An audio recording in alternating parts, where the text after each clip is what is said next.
نحمدہ نصلی علی رسولہ الکریم اما بعد فاعوذ باللہ من الشیطان الرجیم بسم اللہ الرحمن الرحیم رب اشرح لی صدری ویسر لی امری واحلل عقدۃ من لسانی یفقہوا قولی رب یسر ولا تعسر وتمم بالخیر۔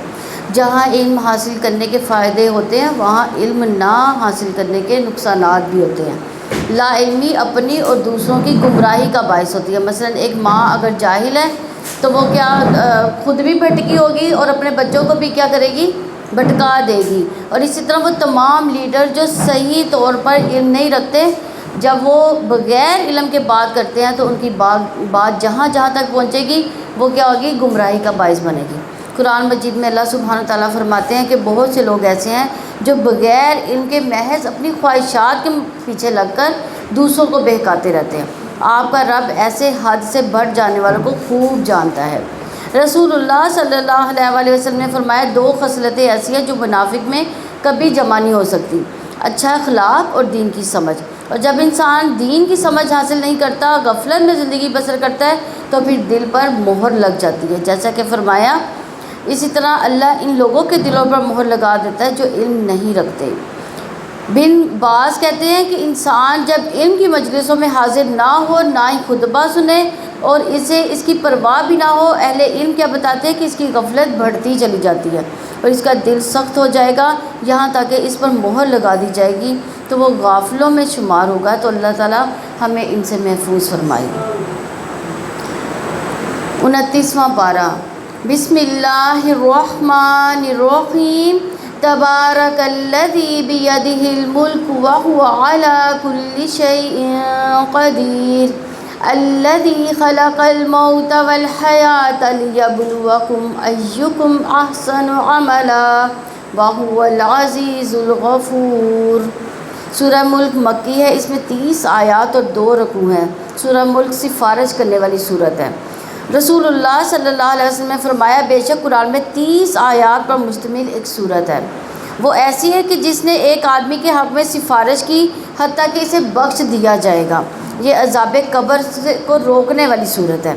آپ صلی اللہ علیہ وسلم رات کو اس وقت تک نہیں سوتے تھے جب تک 2 صورتیں نہیں پڑھ لیتے تھے۔ کون کون سی؟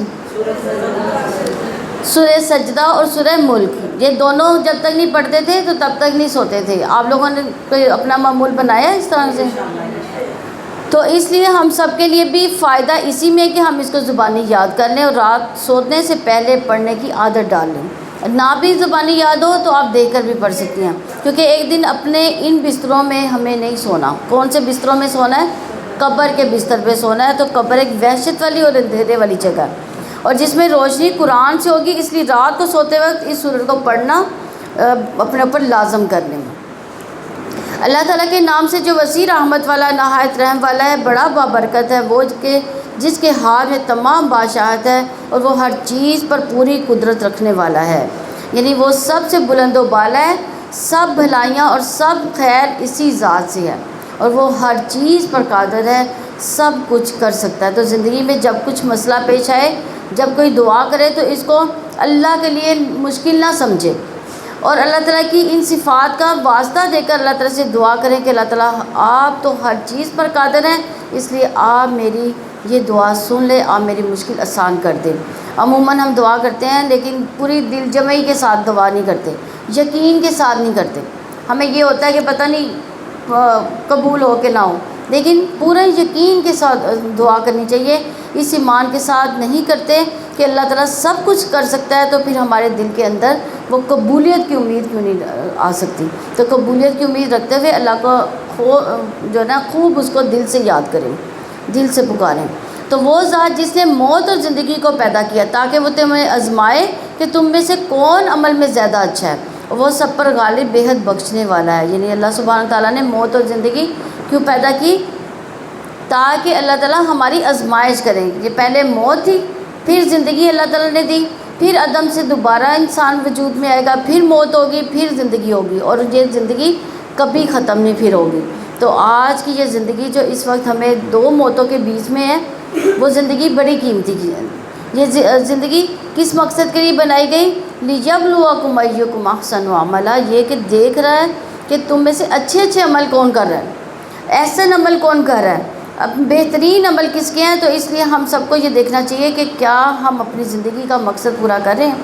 اور احسن عمل وہ ہے جو سب سے زیادہ خالص، سب سے زیادہ درست، اور سب سے درست اور نیک عمل وہ ہوتا ہے جو رسول اللہ صلی اللہ علیہ وسلم کے طریقے پر ہو۔ ابو ہریرہ رضی اللہ عنہ سے مروی ہے، وہ کہتے ہیں کہ رسول اللہ صلی اللہ علیہ وسلم نے فرمایا، کیا میں تمہیں نہ بتاؤں کہ تم میں سب سے بہتر کون ہے؟ صحابہ نے عرض کیا، جی ہاں یا رسول اللہ صلی اللہ علیہ وسلم۔ آپ صلی اللہ علیہ وسلم نے فرمایا، تم میں سب سے بہترین وہ ہے جس کی عمریں لمبی ہوں اور وہ احسن طریقے سے عمل کرتے ہو، یعنی اچھے عمل کرتے ہو، جن کے کام اچھے ہوں اور زندگی بھی لمبی ملے، کہ جس میں وہ خوب نیکیاں کما رہے ہوں۔ تو ہم جو بھی کام کریں اسے اچھے طریقے سے کرنا چاہیے، خواہ وہ عبادت ہو، خواہ وہ معاملات ہو، خواہ اخلاق ہو، کوئی بھی چیز ہو، اپنے طور پر اپنی پوری کیپیسٹی کے ساتھ، پوری کوشش کے ساتھ انسان اس کو اچھے سے اچھا کرنے کی کوشش کرے۔ رسول اللہ صلی اللہ علیہ وسلم نے فرمایا، جو مسلمان فرض نماز کا وقت پائے پھر اچھی طرح وضو کرے، اچھی طرح خشوع اور رضو کے ساتھ نماز ادا کرے اور اچھی طرح رکوع کرے، تو وہ نماز اس کے پچھلے تمام گناہوں کے لیے کفارہ بن جائے گی، بشرطے اسے کبھی کسی کبیرہ گناہ کا ارتکاب نہ کیا ہو۔ تو ہم کیا کرتے ہیں؟ ہم تو فرض نماز کو سر سے اتارتے ہیں، فٹافٹ کہتے ہیں فٹافٹ بس پڑھ لیں، ہم نماز پڑھی جانی چاہیے چاہے سر سے اتار دیں، لیکن کس کے ساتھ؟ کون سی والی نماز ہمارے گناہوں کو بخشوائے گی؟ جو خشوع اور رضو والی نماز ہوگی، اور یہ سلسلہ ہمیشہ قائم رہے گا۔ تو ایسا خوش قسمت شخص آخری نماز پڑھے گا تو بخشا ہوا ہوگا، اس کے بعد جب دنیا سے جاتا ہے تو انشاءاللہ اللہ تعالیٰ سے اچھے حال میں ملاقات کرے گا۔ اسی طرح معاملات میں حسن اختیار کرنا چاہیے۔ ایک آدمی آیا رسول اللہ صلی اللہ علیہ وسلم سے اونٹ کا مطالبہ کر رہا تھا، آپ صلی اللہ علیہ وسلم نے فرمایا کہ اسے اس کے اونٹ سے بہتر عمر کا اونٹ دے دو۔ فرمایا تم میں سے بہتر وہ ہے جو ادائیگی میں بہتر ہو، یعنی جو اس نے قرض لیا ہے اس میں یہ نہیں فرض کریں کسی کا برتن ہی ہمارے گھر آتا ہے تو ہم کیا کرتے ہیں اس کو استعمال کر کے گندا کر کے پھر اس کے گھر دیتے کہ تمہارا برتن ہے، یعنی اچھی چیز دوبارہ اس کو واپس کی جائے، جس طریقے سے اسے احسن چیز دی جائے، یعنی جب اسے دینا پڑے تو لوٹانا پڑے تو عمدہ طریقے سے احسن طریقے سے لوٹائے۔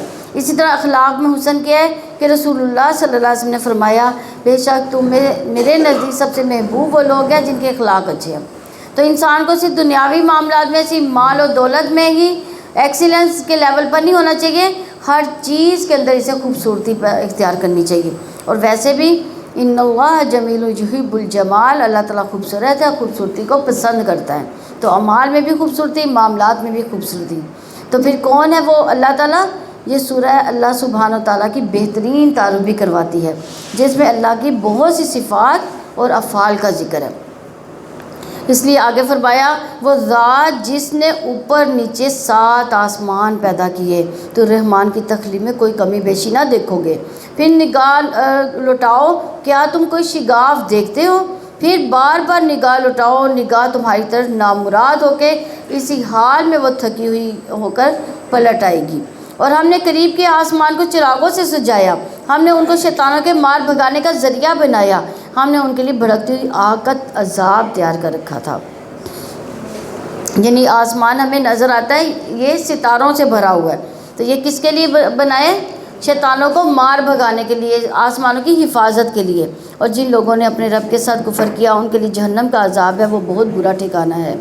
جب وہ ان میں ڈالے جائیں گے وہ اس کے لیے گدھے کے زور سے چیخنے کی سی آواز سنیں گے اور وہ جوش مار رہی ہوگی۔ یعنی جہنم کو کس پر غصہ ہوگا؟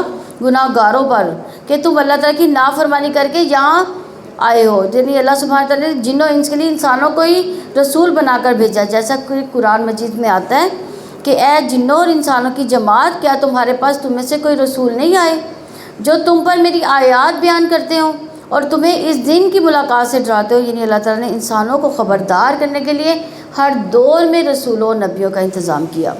قریب ہو گئی کہ وہ غصے سے پھٹ جائے۔ کون پھٹ جائے؟ جہنم۔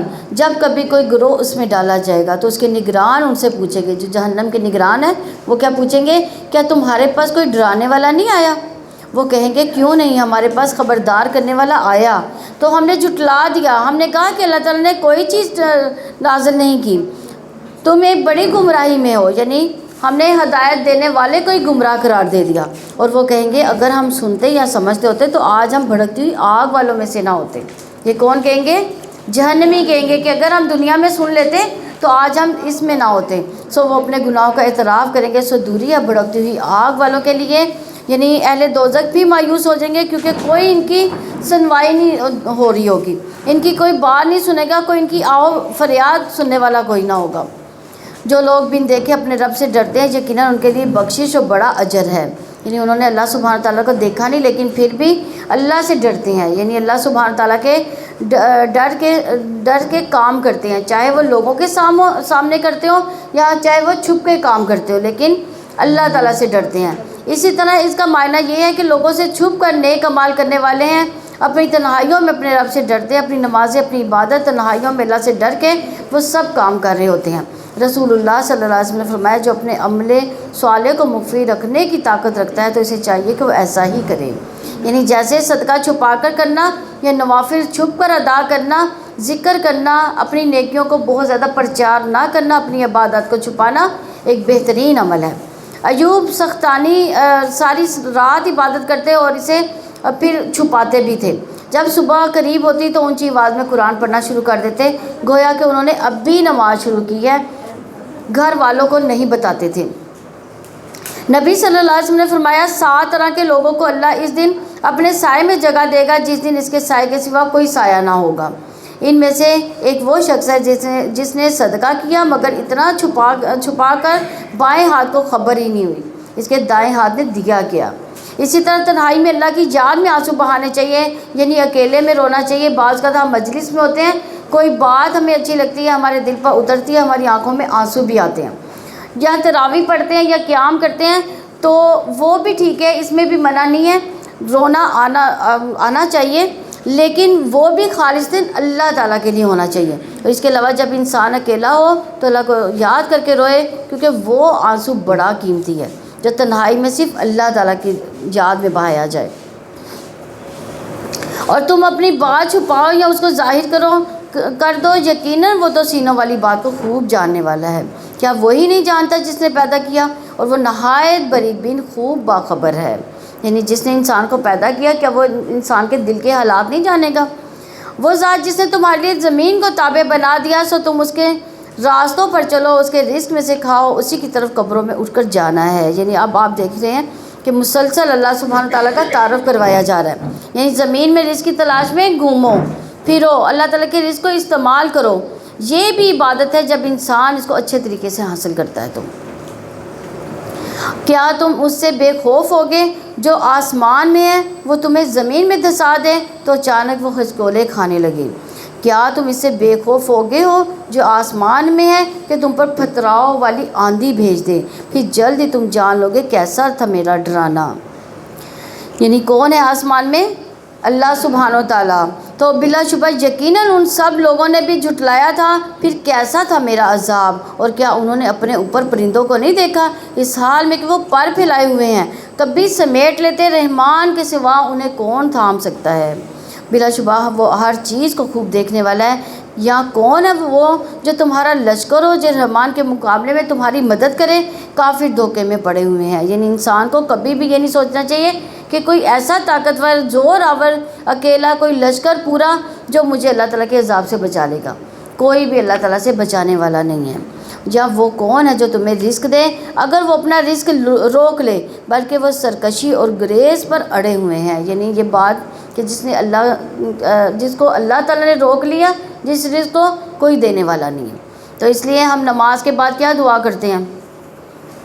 اللہم لا مانع لما آتیت ولا معطی لما منعت ولا ینفع ذا الجد منک الجد۔ یا وہ کون ہے جو تمہیں رزق دے اگر وہ اپنا رزق روک لے، بلکہ وہ سرکشی اور گریز پر اڑے ہوئے ہیں؟ تو کیا وہ شخص زیادہ ہدایت یافتہ ہے جو اوندھے منہ چلتا ہے، یا وہ شخص جو درست ہو کر سیدھے راستے پر چلتا ہے؟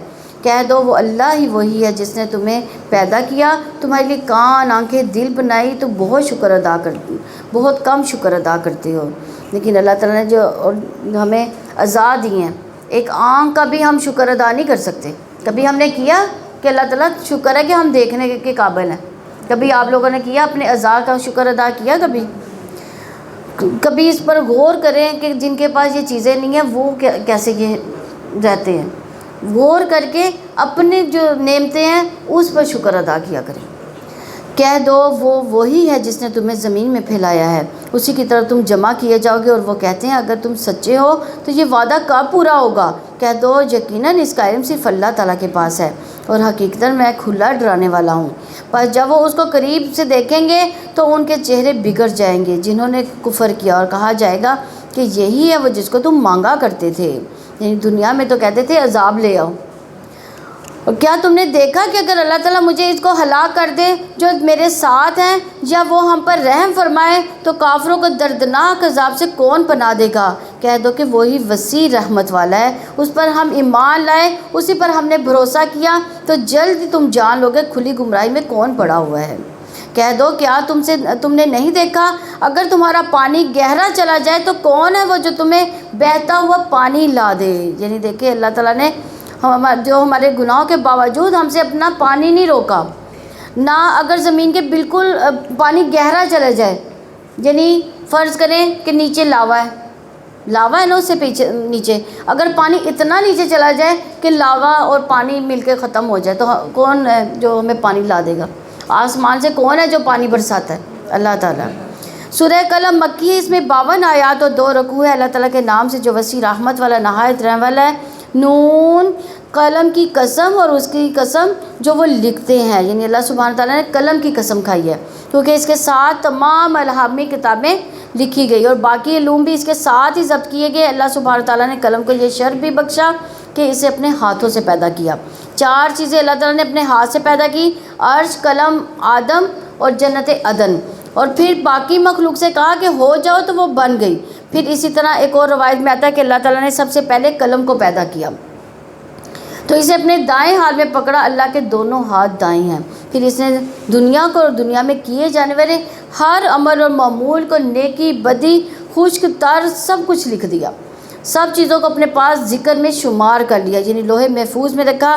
یعنی اللہ تعالیٰ کا یہ علم سابق ہے، یعنی پہلے سے ہی اللہ تعالیٰ کو پتہ تھا. لکھنے کا مطلب کیا ہے کہ پہلے سے ہی اللہ سبحانہ تعالیٰ کو پتہ ہے کہ میں جس مخلوق کو پیدا کر رہا ہوں یہ کیا اختیار لے گی تو کیا کیا کرے گی، اور مختلف چیزیں جو پیدا کی گئی کریشن، ان کے فنکشن کیا ہوں گے. پھر اسی طرح انسان کا نامہ اعمال بھی لکھا جا چکا ہے. رسول اللہ صلی اللہ علیہ وسلم نے فرمایا بے شک بائیں طرف والا فرشتہ 6 گھڑیاں مسلمان خطا کرنے والے یا گناہ گار بندے سے اپنا قلم اٹھائے رکھتا ہے. یہ جو ہے کرامن کاتبین، یہ بھی قلم سے لکھتے ہیں. جب وہ کوئی گناہ کرتا ہے تو وہ قلم کو روک کر رکھتے ہیں، یعنی وہ گناہ فوراً لکھ نہیں لیتے کہ شاید یہ توبہ کر لے. پھر اگر وہ شرمندہ ہو اور اللہ تعالیٰ سے گناہوں سے استغفار کر لے تو وہ قلم رکھ دیتا، ورنہ ایک گناہ لکھ دیا جاتا ہے. دیکھیں اگر ہم فوراً ہی توبہ کر لیتے ہیں تو ہمارا کیا ہوتا ہے؟ گناہ لکھے بغیر ہی معاف ہو چکا ہوتا ہے، یعنی لکھا نہیں جاتا. اور قلم نے ایک مرتبہ سجدہ بھی کیا تھا. ابو ہریرہ رضی اللہ عنہ سے روایت ہے کہ رسول اللہ صلی اللہ علیہ وسلم کے پاس سورہ نجم لکھی گئی. جب آپ سجدے والی آیت پر پہنچے تو آپ صلی اللہ علیہ وسلم نے سجدہ کیا. ہم نے بھی آپ کے ساتھ سجدہ کیا اور دوات اور قلم نے بھی سجدہ کیا، یعنی وہ بھی سب اللہ کے آگے جھک گئے.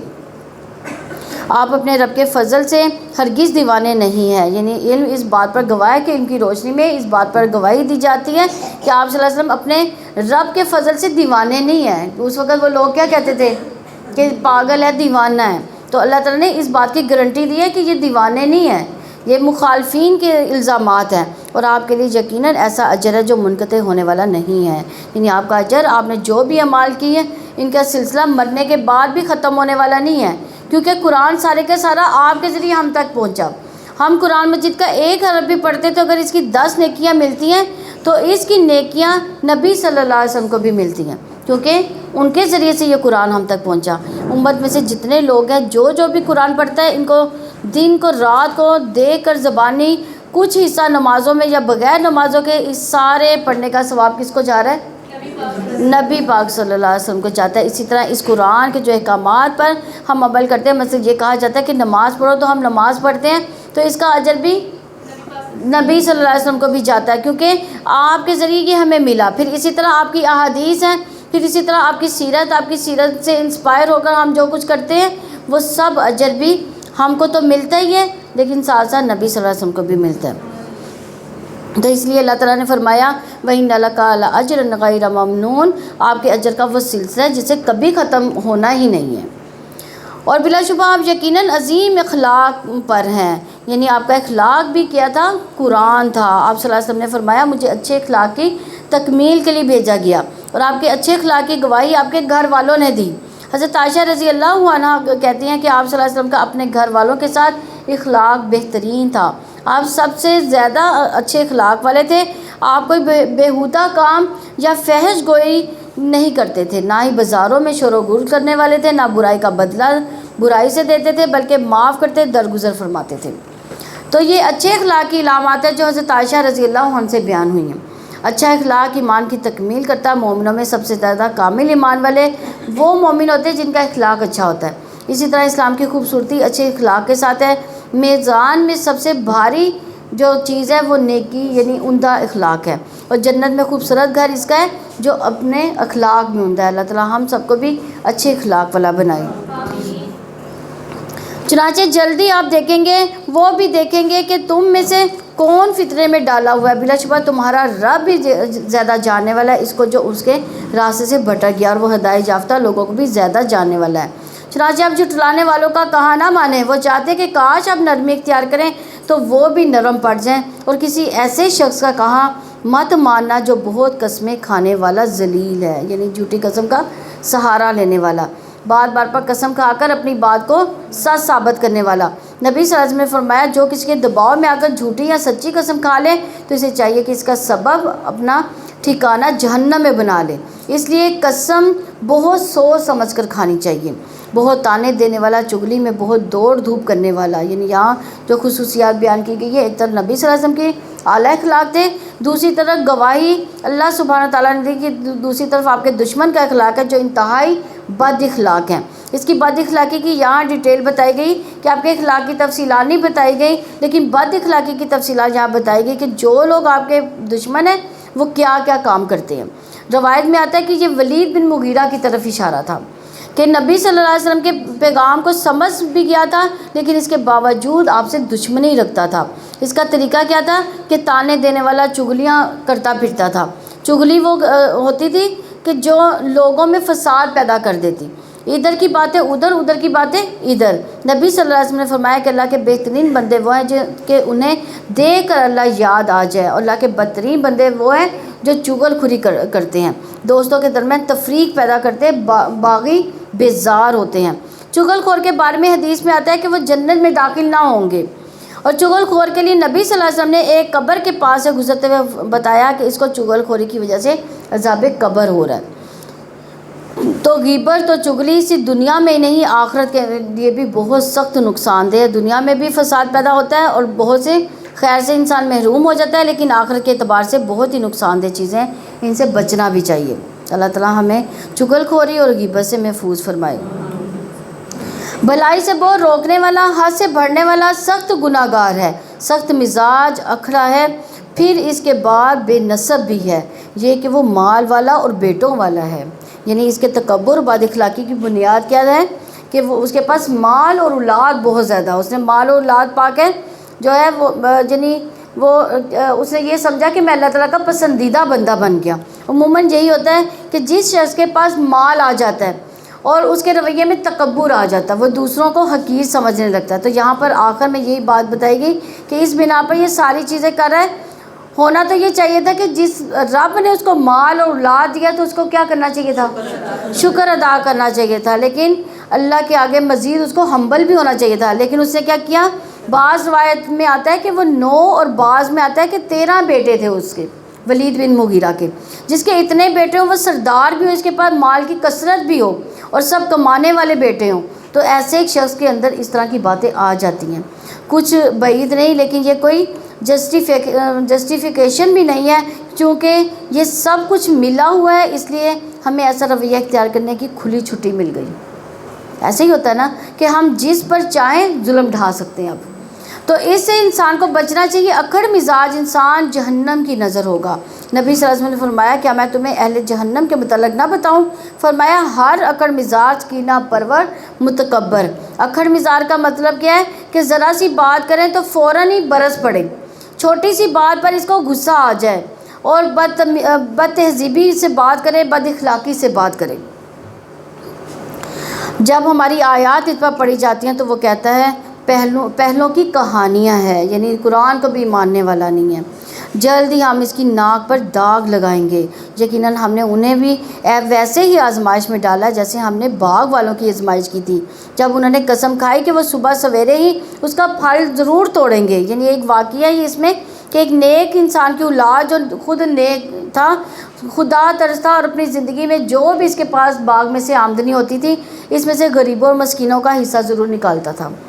لیکن جب وہ فوت ہو گیا تو بچوں نے کہا ہمارا باپ تو بڑا ہی نہ سمجھ تھا، وہ اپنے مال کو لوگوں میں بانٹتا رہتا تھا، ہمارے تو اپنے خرچے پورے نہیں ہوتے، اس لیے ہم مسکینوں سے چھپ کر راتوں رات اپنے باغ کا جو ہے پھل توڑ لیں گے تاکہ ہمیں کسی کو اس لیے دینا ہی نہ پڑے، ایک دانہ بھی نہ دیں گے ہم۔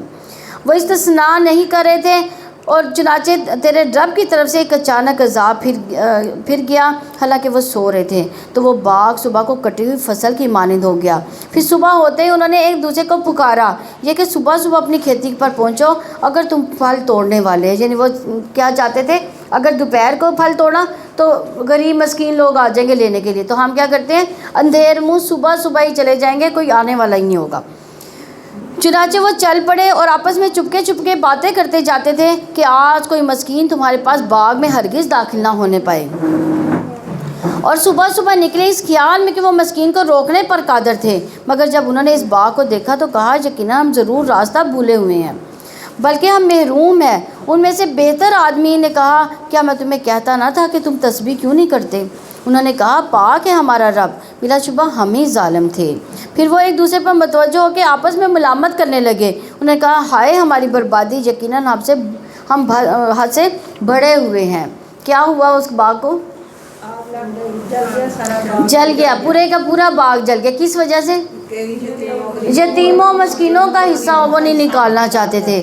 امید ہے ہمارا رب ہمیں اس کے بدلے میں اس سے بہتر باغ دے، لیکن انہوں نے فوراً ہی توبہ کر لی، فوراً ہی اللہ تعالیٰ سے دعائیں شروع کر دیں۔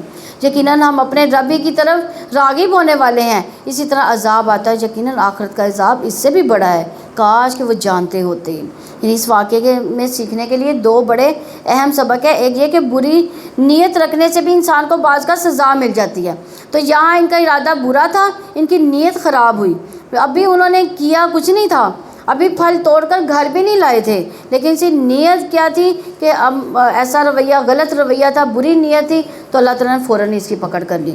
تو انسان کو اپنی نیت اور خاص طور پر دوسروں کی خیر خواہی کے بارے میں ہمیشہ چوکنا رہنا چاہیے۔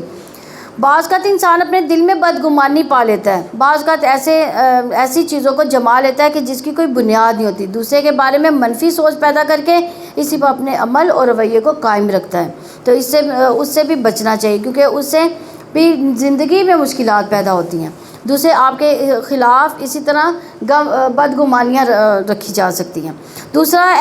دوسری بات یہ ہے کہ جب ان کے باغ کو نقصان ہوا انہوں نے دیکھا تو اپنی غلطی فوراً مان گئے، یہ ان کی اچھی خوبی تھی، ایک مومن کے اندر یہی خوبی ہوتی ہے کہ وہ فوراً کیا کہتے ہیں لا الہ الا انت سبحانک انی کنت من الظالمین، اللہ ہم سب سے ناراض نہیں ہے، آپ پاک ہیں۔ فوراً عموماً جب کوئی نقصان ہوتا ہے تو ہم کیا کہتے ہیں میرے ساتھ یہ کیوں ہوا، یعنی دوسرے لفظوں میں نعوذ باللہ اللہ نے میرے ساتھ زیادتی کی۔ یہاں ان لوگوں نے اللہ کو یعنی بلیم نہیں دیا انہوں نے، بلکہ کیا کیا کہ فوراً ہی کہا سبحان ربنا انا کنا ظالمین، کہ ہم ہی ظالم ہیں۔ اور پھر اچھی امید باغ جل کر دوبارہ لگنا، پھل دینے کے موقع تک پہنچنا ایک لمبا عرصہ ہوتا ہے، لیکن انہیں کیا تھی، ہوپ فل تھے، وہ امید تھی کہ اللہ تعالیٰ ہمارا قصور معاف کر دے گا اور ہمیں دوبارہ سے اس طرح کا باغ مل جائے گا۔ یقیناً اللہ تعالیٰ سے ڈرنے والوں کے لیے ان کے رب کے پاس نعمتوں والی جنتیں ہیں، تو کیا ہم فرما برداروں کو مجرموں کی طرح کر دیں؟ تمہیں کیا ہے، تم کیسے فیصلہ کرتے ہو؟ یا تمہارے پاس کوئی کتاب ہے جس میں تم پڑھتے ہو؟ کیا بلا شبہ تمہارے لیے اس میں وہی ہوگا جو تم پسند کرتے ہو؟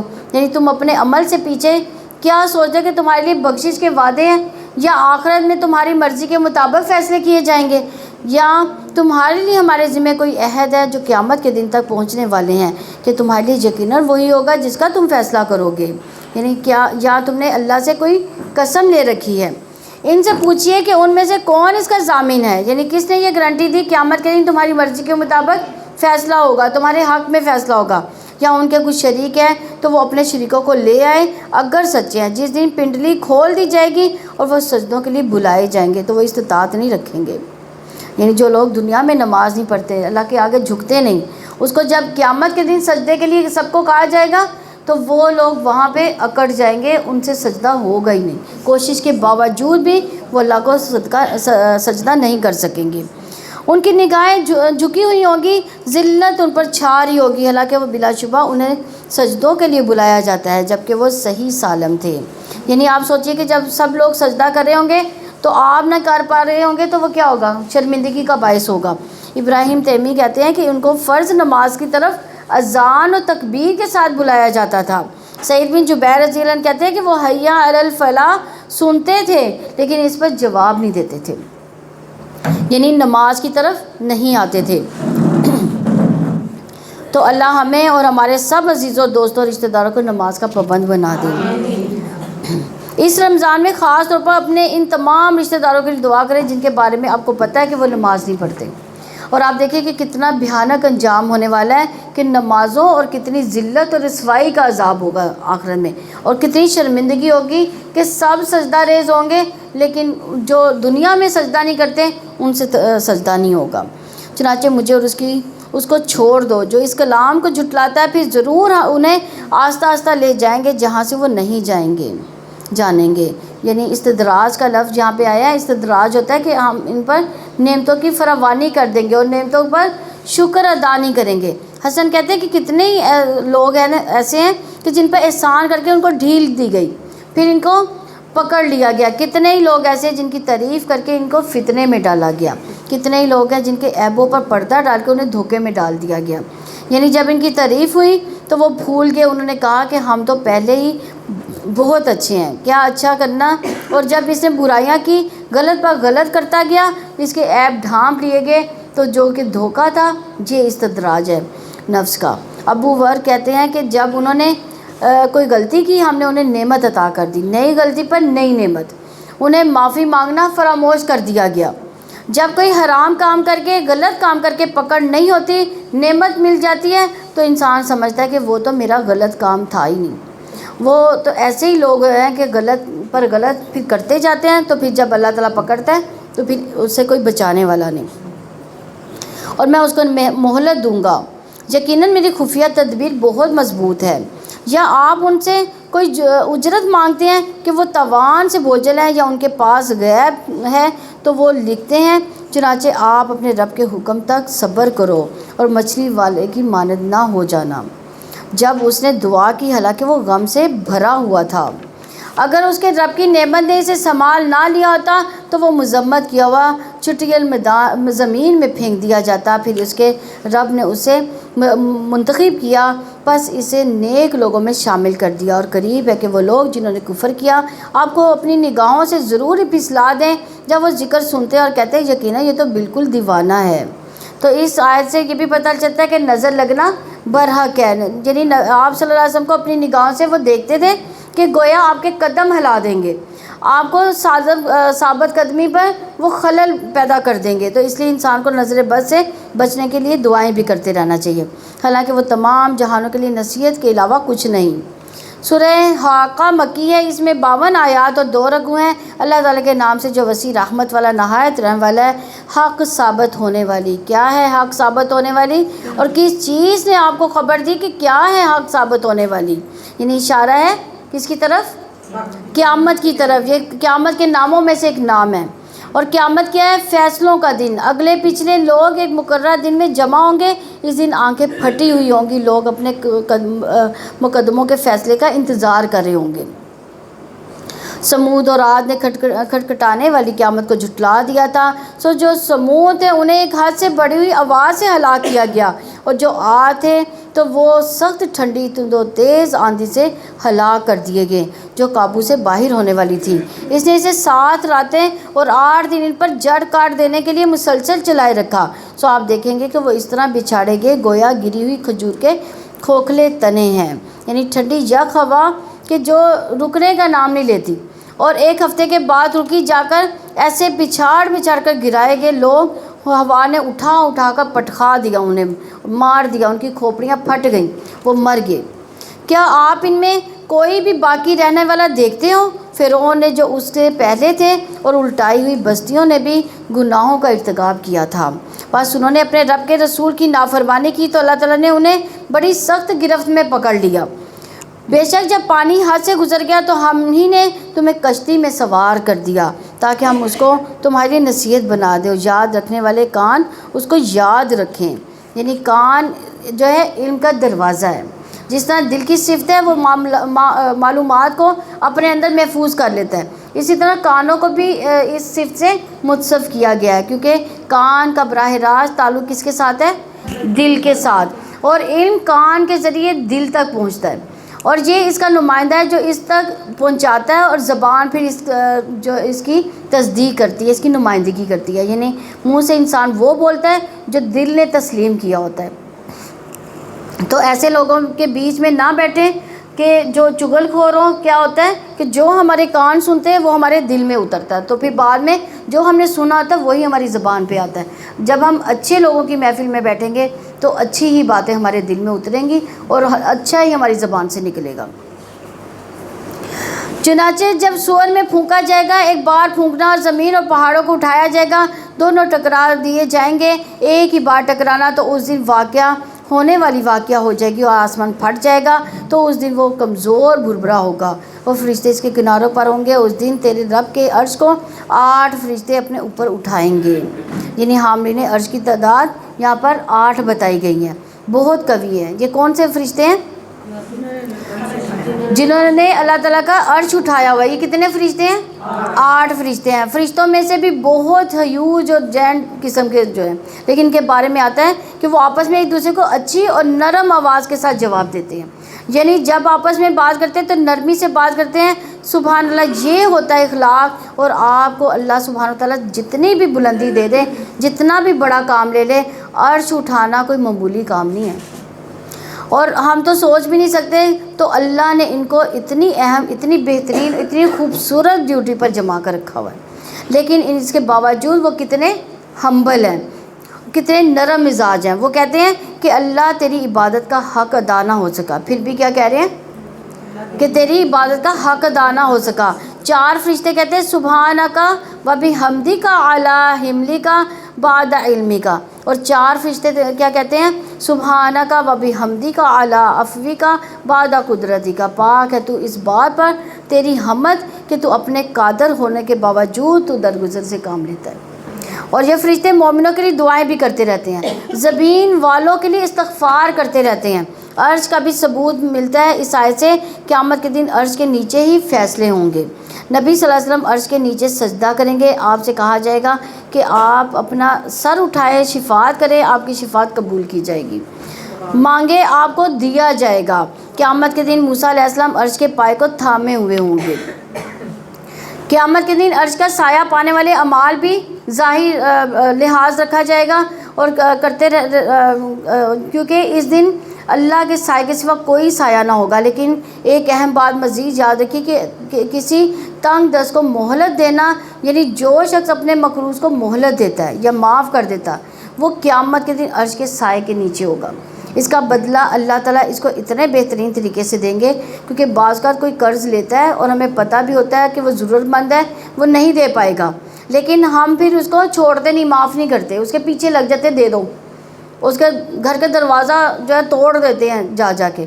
تو یہ جو ہے یعنی اس کے تنگی کو دور اگر ہم کرتے ہیں، اگر معاف کر سکتے ہیں تو معاف کر دیں، نہیں کر سکتے تو اس کو مہلت دیں، تو ایسا انسان بھی جو ہے عرش کے نیچے ہوگا۔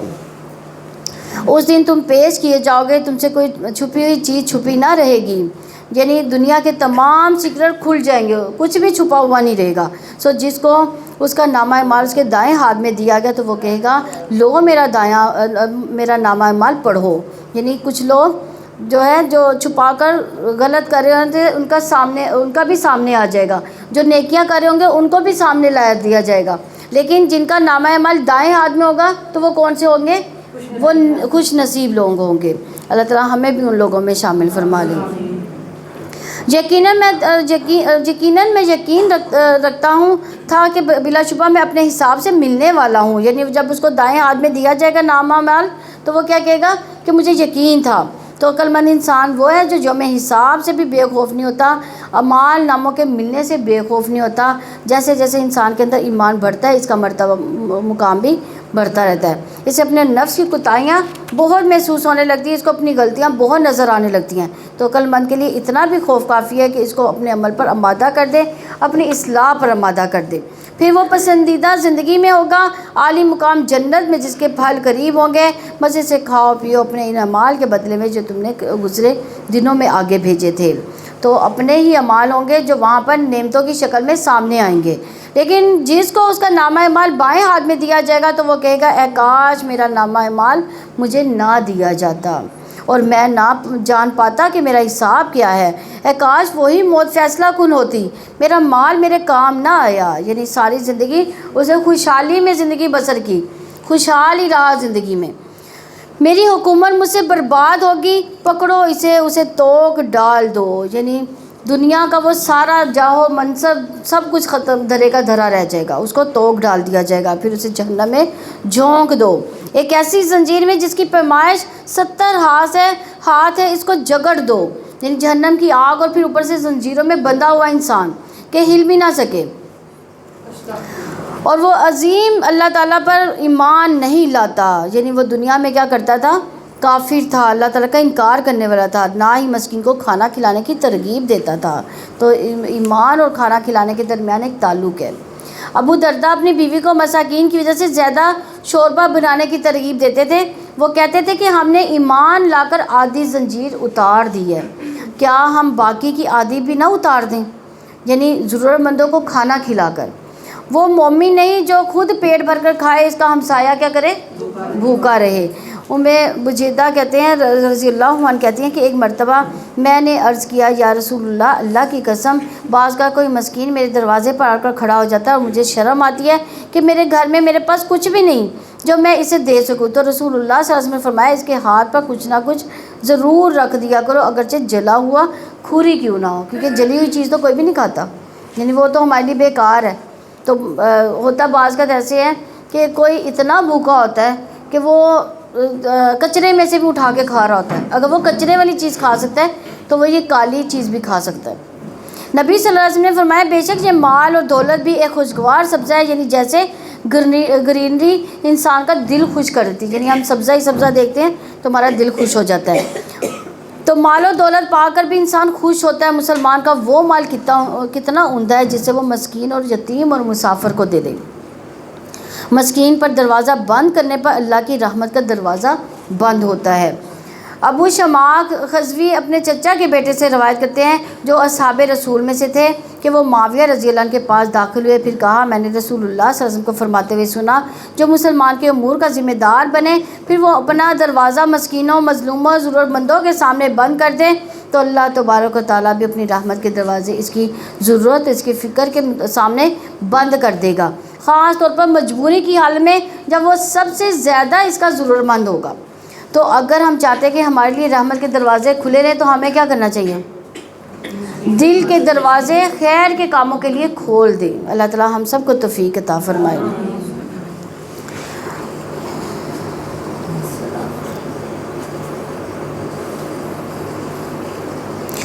آج یہاں اس کا کوئی غم خوار نہیں ہے، یعنی کیونکہ خود غرض لوگوں کا کوئی دوست نہیں ہوتا، وہ صرف اپنے مزے میں جی رہے ہوتے ہیں، صرف اپنے فائدے کے لیے سوچ رہے ہوتے ہیں۔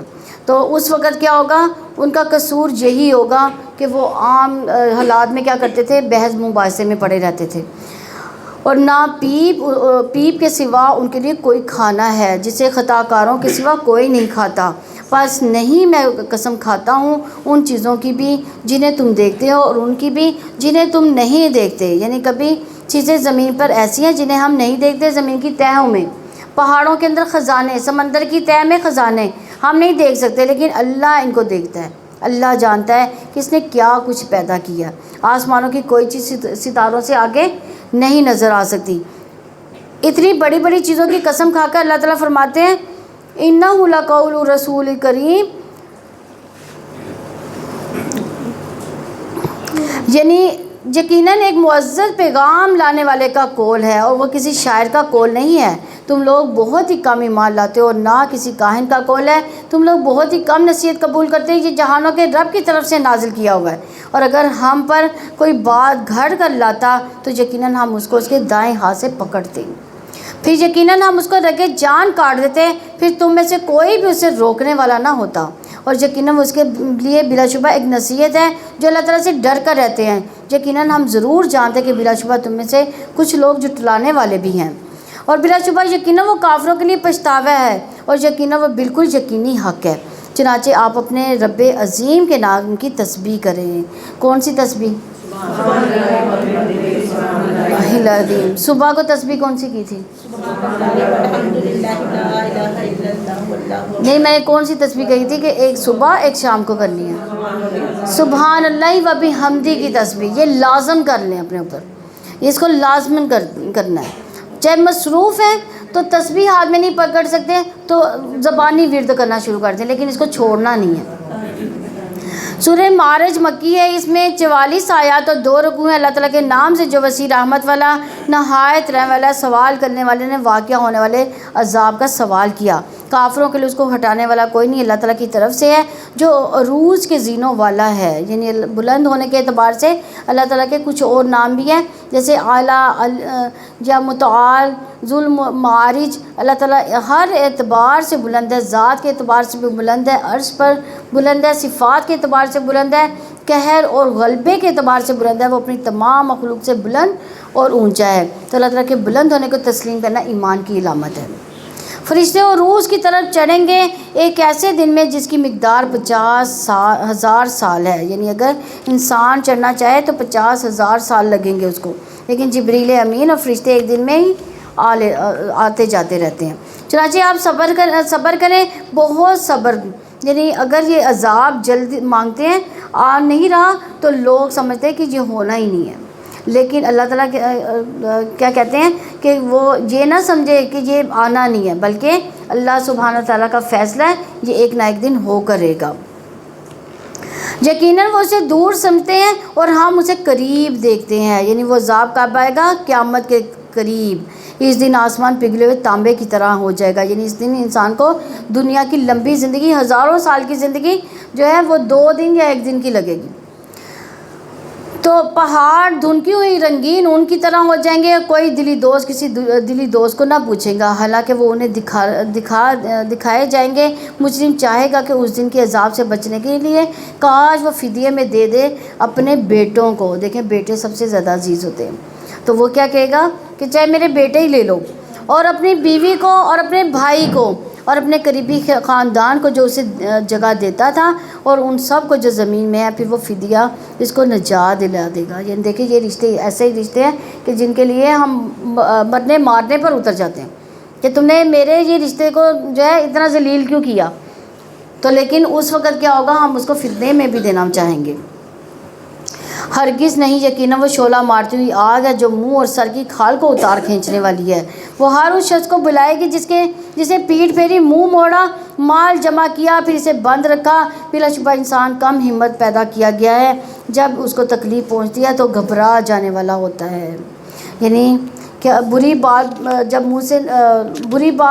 منہ سے نکالنا، اللہ تعالیٰ سے بدگمانی کرنا، اللہ تعالیٰ کے بارے میں برا گمان کرنا، بری باتیں منہ سے نکالنا شروع کر دیتا ہے وہ اس وقت، اور جب اسے بھلائی پہنچتی ہے تو بہت روکنے والا ہوتا ہے، مگر وہ نمازی جو اپنی نماز کی ہمیشہ پابندی کرنے والا ہے، یعنی اپنی نماز کو دوام کے ساتھ پڑھتا، بخل نہیں کرتا، بلکہ نیکیاں بانٹنے والا، وہ خیر بانٹنے والا ہے، جیسے سلام کرنا، مسکرانا، دوسروں کا حال پوچھنا، دوسرے کی خیر خواہی کرنا، اسے اچھی نصیحت کرنا۔ تو نمازوں کے اندر بری باتیں کرنے کی بجائے خیر کی باتیں کرنے کا رجحان ہوتا ہے۔ وہ دنیا کے مصائب سے گھبراتے نہیں، اس لیے وہ مال میں بھی بخل نہیں کرتے، وہ یہ نہیں سوچتے کہ ہمارا کیا بنے گا، انہیں ہوتا ہے کہ اللہ ہے، وہ ہمیں اور دے دے گا، ابھی تو دوسرے کی ضرورت پوری کر دی جائے۔ اور جہاں پر جو نمازیوں کی بات کی گئی، نماز کس طرح انسان کو گھبراہٹ سے دور کرتی ہے، کہ نبی صلی اللہ علیہ وسلم پر جب کوئی مشکل آتی تھی تو وہ کیا کرتے تھے، فوراً ہی نماز کی طرف دوڑتے تھے۔ گھبراہٹ اور نماز، پریشانی، نماز کا بڑا گہرا تعلق ہے۔ آپ یہ تجربہ کر کے دیکھیے گا کہ کوئی مشکل کوئی پریشانی آئے تو آپ نفل پڑھیں، انشاءاللہ آپ دیکھیے گا آپ کی گھبراہٹوں میں آپ کو کتنی سہولت ہوتی۔ اور جن کے مالوں میں ایک مقرر حق ہے سائل کا اور محروم کا، یعنی رسول اللہ صلی اللہ علیہ وسلم نے فرمایا افضل مال یہ ہے کہ جو تو اپنے مومن بھائی کو خوش کر دے، یا اس کا قرض ادا کر دے، یا اس کو کوئی روٹی کھلا دے۔ کوئی بھی خیر کا کام کرنا چھوٹا نہ سمجھو، یعنی انسان سے مانگنے کو ہی نہ دے، مانگنے والے کو نہ دے، جو نہیں مانگتا اس کی بھی ضرورت کو پورا کرنے کی کوشش کرے۔ اور وہ لوگ جو جزا کے دن کو سچ مانتے ہیں، اور وہ لوگ جو اپنے رب کے عذاب سے ڈرنے والے ہیں، یقیناً ان کے رب کے عذاب سے بے خوف نہیں ہوا جا سکتا۔ اور وہ لوگ جو اپنی شرمگاہوں کی حفاظت کرتے ہیں سوائے اپنی بیوی اور ان عورتوں کے جن کے مالک ان کے دائیں ہاتھ ہیں، تو یقیناً وہ ملامت کیے ہوئے نہیں ہیں، پھر جو کوئی اس کے علاوہ تلاش کرتا ہے تو وہی حد سے تجاوز کرنے والے ہیں۔ اور وہ جو اپنی امانتوں اور اپنے عہد کے پاس رکھنے والے ہیں، وہ جو اپنی گواہیوں پر قائم رہنے والے ہیں، وہ جو اپنی نمازوں کی حفاظت کرتے ہیں۔ دوام سے آغاز کیا گیا اور حفاظت پر اختتام کیا گیا، تکرار کے ساتھ نماز کا ذکر کیا گیا، جنہیں حفاظت میں وہ ساری چیزیں آ جاتی ہیں جو ان کا خیال رکھا جائے، جن کے بغیر نماز نہیں ہوتی، جیسے نمازوں کے اوقات کا خیال رکھنا، نماز کا وقت اگر ہوا نہیں تو نماز کیسے پڑھ سکتے ہیں۔ پھر اسی طرح نماز کے فرائض اور واجبات، یعنی رکوع سجدہ ہر چیز بہت اچھے طریقے سے ادا کرنا، اس کو یعنی اس پر اس کی حفاظت ہے۔ یہی لوگ جنتوں میں عزت دیے جانے والے ہیں۔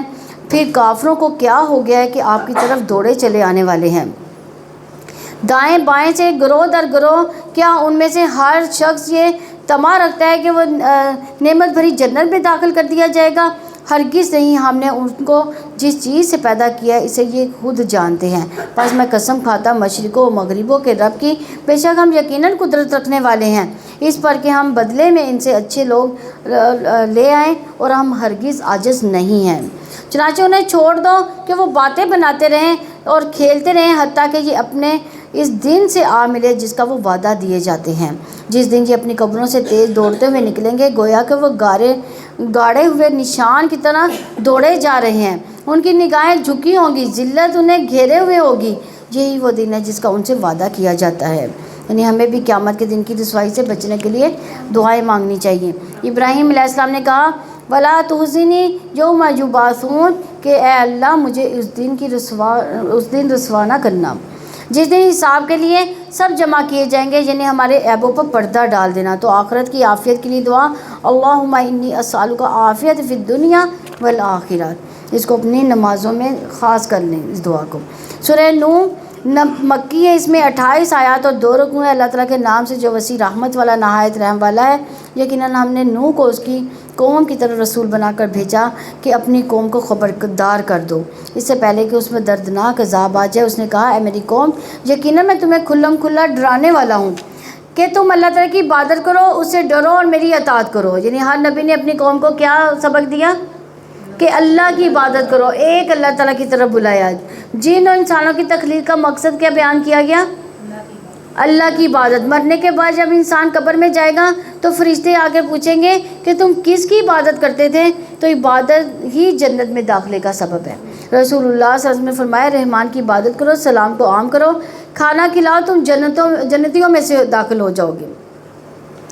وہ تمہارے لیے تمہارے گناہ معاف کر دے گا، مقررہ مدت تک تمہیں مہلت دے گا۔ اللہ تعالیٰ کا مقررہ وقت جب آ جاتا ہے تو مؤخر نہیں کیا جاتا، کاش کہ تم جانتے ہوتے۔ اس نے کہا اے میرے رب، یقیناً میں نے اپنی قوم کو دن رات دعوت دی، میرے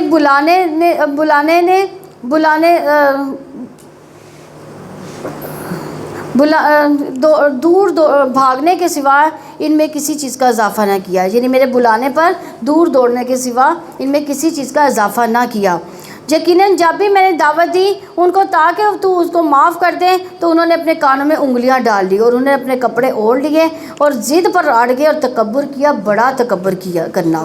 پھر میں نے انہیں بآواز بلند دعوت دی، میں نے انہیں اعلانیہ خفیہ دعوت دی، بہت خفیہ، یعنی رسالت کے پیغام کو پہنچانے کے لیے ہر طرح سے اور طریقہ آزما لیا۔ تو میں نے کہا اے اپنے رب سے بخشش مانگ لو، یقیناً وہ ہمیشہ بہت معاف کرنے والا ہے۔ وہ آسمان سے تم پر مسلسل بارشیں برسائے گا، ماں اور بیٹوں سے تمہاری مدد کرے گا، تمہاری باغات پیدا کر دے گا، تمہارے لیے نہریں جاری کر دے گا۔ لیکن یہ دیکھیں استغفار کے کتنے فائدے ہیں. صرف ایک استغفار کے لیے انہوں نے کہا تھا کہ بخشش مانگ لو اللہ تعالیٰ سے، پھر کتنے آگے اللہ تعالیٰ نے فائدے سنوا دیے. تمہیں کیا ہو گیا ہے کہ اللہ تعالیٰ کے لیے تم کسی وقار کی توقع نہیں رکھتے، حالانکہ یقیناً اسے تمہیں مختلف حالتوں میں پیدا کیا. کیا تم نے دیکھا نہیں کہ کیسے اللہ تعالیٰ نے اوپر نیچے 7 آسمان پیدا کیے، ان میں چاند کو نور بنایا، سورج کو چراغ بنایا. اللہ تعالیٰ نے تمہیں زمین سے اگایا، خاص طریقے سے اگانا، یعنی زمین کی خوراک پر تم پل رہے ہو، اور پھر وہ تمہیں اس میں لوٹائے گا، تمہیں نکالے گا، خاص طریقے سے نکالنا. یہ زمین سے نکلی ہوئی چیز سے انسان بڑھتا ہے، پھلتا پھولتا ہے، پھر جب اس کا جسم بڑھ جاتا ہے، وہ مر جاتا ہے، تو دوبارہ زمین پر واپس اپنے اندر اس کو ڈیزولو کر لیتی ہے، پھر اس کو بڑا نہیں کرتی، اب اس کو ختم کر دیتی ہے. یہ سب کچھ کس کے حکم سے ہو رہا ہے؟ اللہ کے حکم سے ہو رہا ہے. اور اللہ تعالیٰ نے زمین کو تمہارے لیے ایک فرش بنا دیا تاکہ تم اس کے کھلے راستوں میں چلو. نوح نے کہا اے میرے رب، انہوں نے میری نافرمانی کی ہے اور اس کی پیروی کی جس کے مال و اولاد نے اس کو خسارے کے سوا کسی چیز کا اضافہ نہیں کیا. یعنی بگڑے ہوئے لوگوں کی پیروی کی، ایک کے بعد ایک جنریشن بگڑتی چلی جا رہی ہے. انہوں نے خفیہ تدبیر کی، بہت خفیہ تدبیر. انہوں نے کہا کہ اپنے معبودوں کو ہرگز نہ چھوڑنا، نہ ود کو چھوڑنا، نہ سو کو، نہ یغوث، نہ اوق اور نصر کو. یہ سب کون سے نام ہیں؟ بتوں کے نام ہے یہ. اور یقیناً انہوں نے اصل میں یہ جو بت تھے یہ ان کے بزرگوں کے نام تھے جو انہوں نے ایک بت کی شکل میں رکھ لیے تھے. آپ کو باہر آواز نہیں آ رہی ہے صحیح آواز؟ اچھا. اور یقیناً انہوں نے بہت سے لوگوں کو گمراہ کیا، ان ظالموں کی گمراہی کے سوا کسی چیز میں نہ بڑھانا. اپنی خطاؤں کی وجہ سے غرق کیے گئے، چنانچہ وہ آگ میں داخل کر دیے گئے. پھر اللہ تعالیٰ کے سوا انہوں نے اپنی کوئی مددگار نہ پایا. یعنی آل فرعون کو سمندر میں ڈبو دیا گیا. ان کے لیے آگ کی بات کی گئی ہے. قوم نوح کو پانی میں ڈبو دیا گیا. اور جہاں بھی آگ کی بات کی گئی تو جو عالم برزخ ہے وہ دنیا کی زندگی سے بالکل مختلف ہے. برزخ کی زندگی میں بھی نعمتیں ہیں اور آگ بھی ہے، یعنی آگ کا عذاب بھی ہے. اور نوح نے کہا اے میرے رب، تو زمین پر کافروں میں کسی رہنے والے کو نہ چھوڑ. اگر تو نے ان کو چھوڑ دیا تو یہ تیرے بندوں کو گمراہ کر دیں گے. وہ بدکاروں اور ڈھیٹ کافروں کے سوا کسی کو جنم نہ دیں گے. اے میرے رب، مجھے اور میرے والدین کو بخش دے، اور جو میرے گھر میں مومن بن کر داخل ہوں سب مومن مردوں اور عورتوں کو اور ظالموں کو ہلاکت کے سوا کسی چیز میں نہ بڑھا. تو یہاں سے دعا کرنے کا طریقہ بھی پتہ چلتا ہے. وہ کیا کہ انسان پہلے اپنے لیے دعا کرے، پھر جو قریب ترین ہے، جس کا احسان سب سے زیادہ ہے، اس کے لیے دعا کرے. کس کے لیے؟ والدین کے لیے. والدین کے لیے، پھر اس کے بعد جو بھی مومن ہیں ان سب کے لیے. نبی صلی اللہ علیہ وسلم نے جب کسی کے لیے دعا کرنے لگتے تو سب سے پہلے کس کے لیے کرتے؟ اپنے لیے کرتے. اپنے لیے سب سے پہلے اپنے لیے کرنی ہے. اس کے بعد جو سب سے زیادہ قریب ترین ہے وہ والدین ہیں. سورہ جن مکی ہے، اس میں 28 آیات اور 2 رکوع ہیں. اللہ تعالیٰ کے نام سے جو وسیع رحمت والا نہایت رحم والا ہے. کہہ دو کہ مجھے وحی کی گئی. یقیناً جنوں کے ایک گروہ نے کان لگا کر غور سے سنا تو انہوں نے کہا کہ یقیناً ہم نے ایک عجیب قرآن سنا. یعنی یہ بات وحی کے ذریعے بتائی گئی کہ یعنی نبی صلی اللہ علیہ وسلم عالم الغیب نہیں تھے. جو ہدایت کی طرف رہنمائی کرتا ہے تو ہم اس پہ ایمان لائیں اور ہم اپنے رب کے ساتھ کسی کو ہرگز شریک نہیں کریں گے. یعنی جنوں کی ایک سیٹنگ سے ان کو پتہ چلتا ہے کہ قرآن ہدایت، جنہیں انہوں نے فوراً ہی تسلیم کر لیا. ان کو پتہ چل گیا کہ قرآن ہدایت کا راستہ ہے. یہ بھی پتہ چل گیا ان کو کہ قرآن شرک سے بھی روک رہا ہے. تو جن ایمان لیا، لیکن اہل مکہ تم نقصان میں پڑ گئے، تم نے کفر کر دیا، خسارہ میں ہو گئے. نبی صلی اللہ علیہ وسلم نے فرمایا آسمان اور زمین کے درمیان جتنی چیزیں وہ سب جانتی ہیں کہ میں اللہ کا رسول ہوں، سوائے نافرمان جنوں اور انسانوں کے، وہ نہیں مانتے. اور یقیناً ہمارے رب کی شان بہت بلند ہے. اس نے نہ کوئی بیوی بنائی نہ کوئی اولاد. اور یقیناً ہمارے نادان اللہ تعالیٰ کے بارے میں زیادتی کی بات کہتے رہے ہیں. اور یقیناً ہم نے یہی سمجھا تھا کہ انسان اور جن اللہ تعالیٰ کے بارے میں ہرگز جھوٹ نہیں بولیں گے. اور یقیناً انسانوں میں سے کچھ لوگ جنات میں سے بعض لوگوں کو پناہ پکڑتے تھے تو انہوں نے جنوں کی سرکشی میں بڑھا دیا. اور آج تک لوگ جنوں کی پناہ لیتے ہیں. حالانکہ جنوں سے بچنے کے لیے اگر کسی بھی جگہ پر انسان کے یعنی جنگل میں بیابان میں جائے تو کیا کلمہ پڑھنا چاہیے ان سے بچنے کے لیے؟ صبح شام کے اذکار بھی ہم کرتے ہیں. اعوذ بکلمات اللہ التامات من شر ما خلق. تو کوئی چیز وہاں پر جو کچھ بھی ہوگا تو نقصان نہیں پہنچ سکے گا. اور اس کے علاوہ اللہ تعالیٰ کے اسماء حسنہ سے بھی مدد لینی چاہیے. تو جس سے کعب بن احبار رضی اللہ عنہ کہتے ہیں کہ اگر میں چند کلمات نہ پڑھتا تو یہ یہودی مجھے گدھا بنا دیتے. انہوں نے پوچھا وہ کیا تھے؟ تو کعب نے کہا کہ اعوذ بوجہ اللہ العظیم، یعنی انہوں نے یہ پوری دعا جو تھی یہ پوری پڑھی. اور یقیناً انہوں نے بھی وہی گمان کیا جیسا کہ تمہارا گمان تھا کہ اللہ تعالیٰ کسی کو بھی نہیں اٹھائے گا. اور یقیناً ہم نے آسمان کو ہاتھ لگایا، ہم نے اسے اس طرح پایا کہ وہ سخت پہرے اور چمکدار چھولوں سے بھر گیا. اور یقیناً ہم اس کی کئی جگہوں پہ میں باتیں سننے بیٹھا کرتے تھے. تو اب جو کوئی بھی کان لگاتا ہے وہ اپنے لیے ایک چمکدار چھولا گھات میں پاتا ہے. اور یقیناً ہم نہیں جانتے کہ جو زمین میں ان کے ساتھ برائی کا ارادہ کیا گیا یا ان کے رب نے ان کے ساتھ بھلائی کا ارادہ کیا. یہ کون باتیں کر رہے ہیں؟ جن باتیں کر رہے ہیں. یعنی پہلے جن جو تھے وہ فرشتوں کے اوپر جا کے باتیں سن لیا کرتے تھے. جب یہ قرآن نازل ہوا تو پھر کیا کیا گیا کہ یہ سارا سسٹم ختم کر دیا گیا. اب جو بھی جن اوپر جا کے بات سنتا ہے تو اس کے اوپر آگ کا ایک شعلہ مار دیا جاتا ہے. تو اب وہ آپس میں پریشان ہے کہ اب یہ کیا حالات ہوگے. تو یقیناً ہم میں سے کچھ لوگ نیک ہیں، کچھ اس کے علاوہ ہیں. ہم مختلف گروہوں میں تقسیم ہیں. یعنی جنات کی بھی تفصیلات یہاں پہ بتا دی گئی ہیں. اور یقیناً ہم نے یقین کر لیا کہ ہم اللہ تعالیٰ کو زمین میں ہرگز عاجز نہیں کر سکیں گے، نہ ہی بھا کر اسے عاجز کر سکیں گے. اور یقیناً ہم نے ہدایت کو سنا، ہم اس پر ایمان لے آئے. پھر جو کوئی اپنے رب کو ایمان لائے گا تو اسے نہ نقصان کا خوف ہوگا نہ زیادتی کا. اور ہم میں سے کچھ فرما بردار ہیں، کچھ بے انصاف ہیں. چنانچہ جو فرما بردار ہوا تو انہوں نے بھلائی کا ارادہ کیا، اور جو بے انصاف ہوئے تو وہ جہنم کا ایندھن ہے. اور یہ کہ اگر لوگ راہ ہدایت پر ثابت قدم رہتے تو ہم انہیں ضرور بہت وافر پانی سے پلاتے. یعنی آپ دیکھیں کہ سیدھی راہ پر چلنے کا فائدہ کیا ہے کہ اللہ تعالیٰ کی نعمتیں ملتی ہیں، رحمتیں آتی ہیں، پانی کی کمی نہیں ہوتی. سیدھے راستے پر کون سا راستہ ہے؟ اسلام کا راستہ، اللہ تعالیٰ کی اطاعت کا راستہ، صراط مستقیم سیدھا راستہ ہے. اللہ تعالیٰ ہم سب کو اس راستے پر چلنے کی توفیق عنایت فرمائے.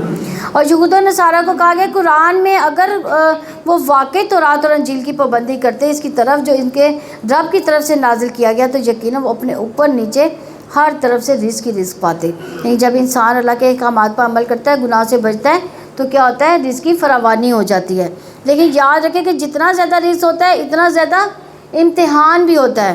مال کو کہاں سے کمایا، کہاں خرچ کیا گیا، قیامت کے دن یہ 2 سوال بھی لازمی کے ہوں گے، تاکہ ہم اس میں ان کو آزمائے جو اپنے رب کے ذکر سے منہ موڑے گا اور وہ اسے سخت عذاب میں داخل کرے گا. اور یقیناً مسجدیں اللہ تعالیٰ ہی کی ہیں، چنانچہ ان میں اللہ تعالیٰ کے سوا کسی کو نہ پکارو. یعنی وہاں پر صرف اللہ کا ذکر ہونا چاہیے. دوسرے کاموں کی وہاں ممانعت ہے، جیسے تجارت کرنے کی، گزرگاہ بنانے کی، کھیل کود کی جگہ بنانے کی. مسجد میں خاص طور پر دنیا داری کی ممانعت ہے. یعنی وہاں پہ دنیا داری کے کام نہیں ہونے چاہیے. نبی صلی اللہ علیہ وسلم نے فرمایا ان قریب آخری زمانے میں ایسے لوگ آئیں گے جو مسجدوں میں حلقوں کی صورت میں بیٹھیں گے. ان کی سب سے بڑی فکر کیا ہوگی؟ دنیا. بس تم ان کے پاس نہ بیٹھنا، کیونکہ اللہ کو ایسے لوگوں کی ضرورت نہیں ہے. مسجد میں گمشدہ چیز کا بھی اعلان بھی کیا جاتا ہے، اس کی بھی ممانعت کی گئی ہے. یقیناً جب اللہ تعالیٰ کا بندہ اس کو پکارنے کے لیے کھڑا ہوا تو قریب تھا کہ لوگ طیبات ہے اس کو جمع ہو جائیں. کہہ دو کہ میں اپنے رب ہی کو پکارتا اور میں اس کے ساتھ کسی کو شریک نہیں بناتا. کہہ دو بلا شبہ میں نہ تمہارے کسی نقصان کا اختیار رکھتا ہوں نہ کسی بھلائی کا. کہہ دو کہ مجھے اللہ تعالیٰ سے ہرگز کوئی بچائے گا اور میں اس کے سوا ہرگز کوئی جائے پناہ نہیں پاؤں گا مگر اللہ تعالیٰ کی بات، اس کے پیغامات کا پہنچا دینا. جو کہ اللہ تعالیٰ اور اس کے رسول کی نافرمانی کرے گا اس کے لیے بلا شبہ جہنم کی آگ ہے، وہ اس میں ہمیشہ ہمیشہ رہنے والے ہیں. حتیٰ کہ جب وہ دیکھیں گے اس کا ان سے وعدہ کیا جاتا ہے، وہ جلدی جان لیں گے کہ کس کے مددگار زیادہ کمزور، زیادہ تعداد میں کم ہے. کہہ دو کہ میں نہیں جانتا کہ وہ قریب ہے جس کا تم سے وعدہ کیا جاتا ہے، یا میرا رب اس کے لیے کوئی مدت رکھ دے. غیب کا جاننے والا وہی ہے، پس وہ اپنے غیب پر کسی کو مطلع نہیں کرتا مگر کوئی رسول جسے اس نے پسند کیا تو یقیناً وہ اس کے آگے پیچھے پہرا لگا دیتا ہے. یعنی پورے کا پورے غیب کس کے پاس ہے؟ اللہ تعالیٰ کے پاس، تاکہ وہ جان لے کہ انہوں نے اپنے رب کے پیغامات پہنچا دیے. اللہ تعالیٰ نے ان چیزوں کا احاطہ کر رکھا ہے جو ان کے پاس ہے، اور اس نے ہر چیز کو شمار کر رکھا ہے. سورہ مزمل مکی ہے، اس میں 20 آیات اور 2 رکوع ہیں۔ اللہ تعالیٰ کے نام سے جو وسیع رحمت والا نہایت رحم والا ہے، اے چادر اوڑھنے والے، رات کو قیام کرو مگر کم، آدھی رات یا اس سے تھوڑا کم کر لو یا اس پر کچھ اضافہ کر لو، قرآن کو خوب ٹھہر ٹھہر کر پڑھو۔ یعنی قیام اللیل میں بھی قرآن کو ٹھہر ٹھہر کر پڑھنا چاہیے، بہت تیز نہیں پڑھنا چاہیے۔ یہاں ترتیل کی بات کی گئی، ترتیل سے مراد ٹھہر ٹھہر کر، لمبا کر کے، حرکات کو نمایاں کر کے، حروف کو واضح کر کے پڑھنا چاہیے۔ جب ترتیل کے ساتھ قرآن کی تلاوت کی جاتی ہے تو یہ غور و فکر میں معاون اور مددگار بھی ہوتا ہے، اور تیز پڑھنے والا نہ خود سمجھتا ہے اور کہ وہ کیا پڑھ رہا ہے، اور نہ ہی سننے والا اس کو سمجھ سکتا ہے۔ نبی صلی اللہ علیہ وسلم نے اپنی قرات میں ایک ایک حرف کو ٹھہر ٹھہر کر ادا کرتے تھے۔ جب رحمت والی آیت سے گزرتے تو رک کر رحمت کا سوال کیا کرتے تھے، جب عذاب والی آیت آتی تو رک کر کیا کرتے تھے، عذاب سے پناہ مانگتے تھے۔ اور میں بھی یہاں پہ جب قرآن پڑھ رہی ہوتی ہوں تو آپ دیکھا کریں کہ جہاں پہ رحمت کی بات ہوتی ہے تو اللہ تعالیٰ سے دل ہی دل میں رحمت کی دعا کیا کریں، عذاب کی بات ہو تو عذاب سے پناہ مانگا کریں، جنت کی بات ہے تو جنت کے طلبگار بنا کریں۔ پھر اسی طرح قرآن کو خوبصورت آواز سے بھی پڑھنا چاہیے۔ نبی صلی اللہ علیہ وسلم نے فرمایا اپنی آوازوں کے ذریعے قرآن کو زینت بخشو، اور اسی طرح ایک دن یا رات میں ختم نہیں کرنا چاہیے، یعنی اتنی تیزی سے نہیں پڑھنا چاہیے قرآن پاک کو۔ مسلم کہتے ہیں کہ میں نے عائشہ رضی اللہ عنہا سے کہا کہ اے ام المومنین، کچھ لوگ ایسے ہیں جو ایک ہی رات میں یا 2 یا 3 بار قرآن پڑھ لیتے ہیں، یعنی شبینہ وغیرہ۔ تو جو لوگ ایسا کرتے ہیں، حضرت عائشہ رضی اللہ عنہ نے فرمایا ان لوگوں کو پڑھنا نہ پڑھنا برابر ہے، یعنی پڑھنا یا نہ پڑھنا برابر ہے ان پر۔ یعنی انہوں نے کیا پڑھا، جس میں سے نہ کچھ سمجھا نہ ہی اس کا حق ادا کیا، اس کی قرات کا بھی حق ادا نہیں ہوا۔ کیسے پڑھا جا سکتا ہے؟ اتنا مشکل ہے، 3 دن میں بھی نہیں پڑھا جاتا قرآن۔ لیکن صحابہ کرام پڑھ لیتے تھے۔ یہ اللہ تعالیٰ نے آسانیاں دی ہوتی ہیں، یہ اللہ تعالیٰ نے ہماری زبان پہ جاری کرنا قرآن۔ ہم لوگ تو پڑھنے کے قابل ہی نہیں ہیں، ہم کوئی بھی نیکی کا کام نہیں کر سکتے جب تک کہ اللہ تعالیٰ سے دعا نہ کریں۔ آپ اللہ تعالیٰ سے دعا کیا کریں کہ اللہ تعالیٰ ہمیں خوبصورت پڑھنا سکھا دے اور ہم پر قرآن پڑھنے کو آسان فرما دے۔ یقیناً ہم جلد ہی آپ پر ایک بھاری کلام نازل کریں گے، یعنی بھاری کلام یعنی وحی الہی۔ جب وحی نازل ہوتی تھی تو آپ پر بہت سخت کیفیت حاصل ہوتی تھی، یعنی آپ کے اوپر گویا ایک بوجھ پڑ جاتا تھا، آپ کے چہرے پر پسینے کے قطرے ٹپکنا شروع ہو جاتے تھے۔ بلا شبہ رات کا اٹھنا نفس کو زیادہ پامال کرنے والا، بات کو زیادہ درست بنانے والا، یعنی دن کے مقابلے میں بھی رات کا پڑھنا، نماز میں پڑھنا زیادہ بہتر ہے، کیونکہ وہ خاموشی کا وقت ہوتا ہے، توجہ جمع ہوتی ہے، سمجھنے کا وقت ملتا ہے۔ دن کو کوئی آ رہا ہے، کوئی جا رہا ہے، کوئی شور ہو رہا ہے، کہیں کوئی کام ہو رہا ہے، کوئی جلدی ہو رہا ہے، کوئی کچھ نہ کچھ تاثیر ضرور پائی جاتی ہے دن کے وقت۔ اور اب قیام کی راتیں بھی آ رہی ہیں، ابھی تراویح وغیرہ قیام اللیل میں ہے، لیکن رات کے پچھلے پہر میں خاص طور پر زیادہ سکون والا ٹائم ہوتا ہے۔ حضرت عائشہ رضی اللہ عنہ کہتی ہیں کہ رات کا قیام مت چھوڑو، کیونکہ رسول اللہ صلی اللہ علیہ وسلم اس کو نہیں چھوڑتے تھے۔ اگر بیمار ہوتے تو نماز پڑھ لیا کرتے تھے، یعنی اگر کھڑے ہو کر نماز نہیں پڑھی جاتی تھی تو کیا کرتے تھے، بیٹھ کر پڑھ لیا کرتے تھے۔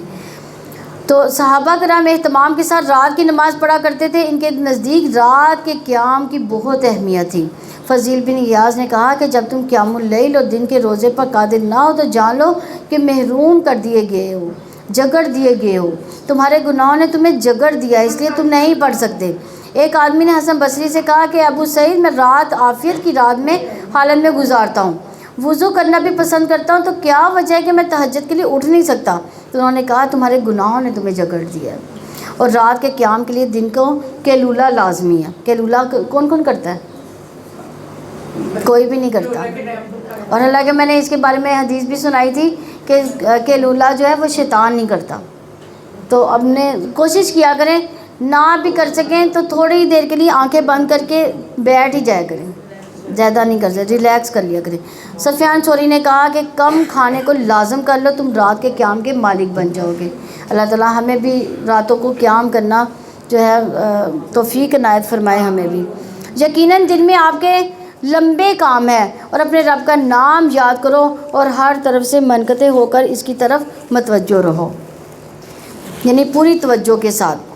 اور وہ مشرق اور مغرب کا رب ہے، اس کے علاوہ کوئی معبود نہیں، چنانچہ اس کو اپنا وکیل بناؤ اور جو کچھ لوگ کہتے ہیں اس پر صبر کرو، انہیں چھوڑ دو اچھے طریقے سے چھوڑنا، اور مجھے اور جھٹلانے والے خوشحال لوگوں کو چھوڑ دو، انہیں تھوڑی سی مہلت دے دو، یقیناً ہمارے پاس بھاری بیڑیاں اور سخت بھڑکتی ہوئی آگ ہے اور حلق میں اٹکنے والا کھانا دردناک عذاب ہے، جس دن زمین اور پہاڑ کانپیں گے، پہاڑ بھربھری ریت کے ٹیلے ہو جائیں گے۔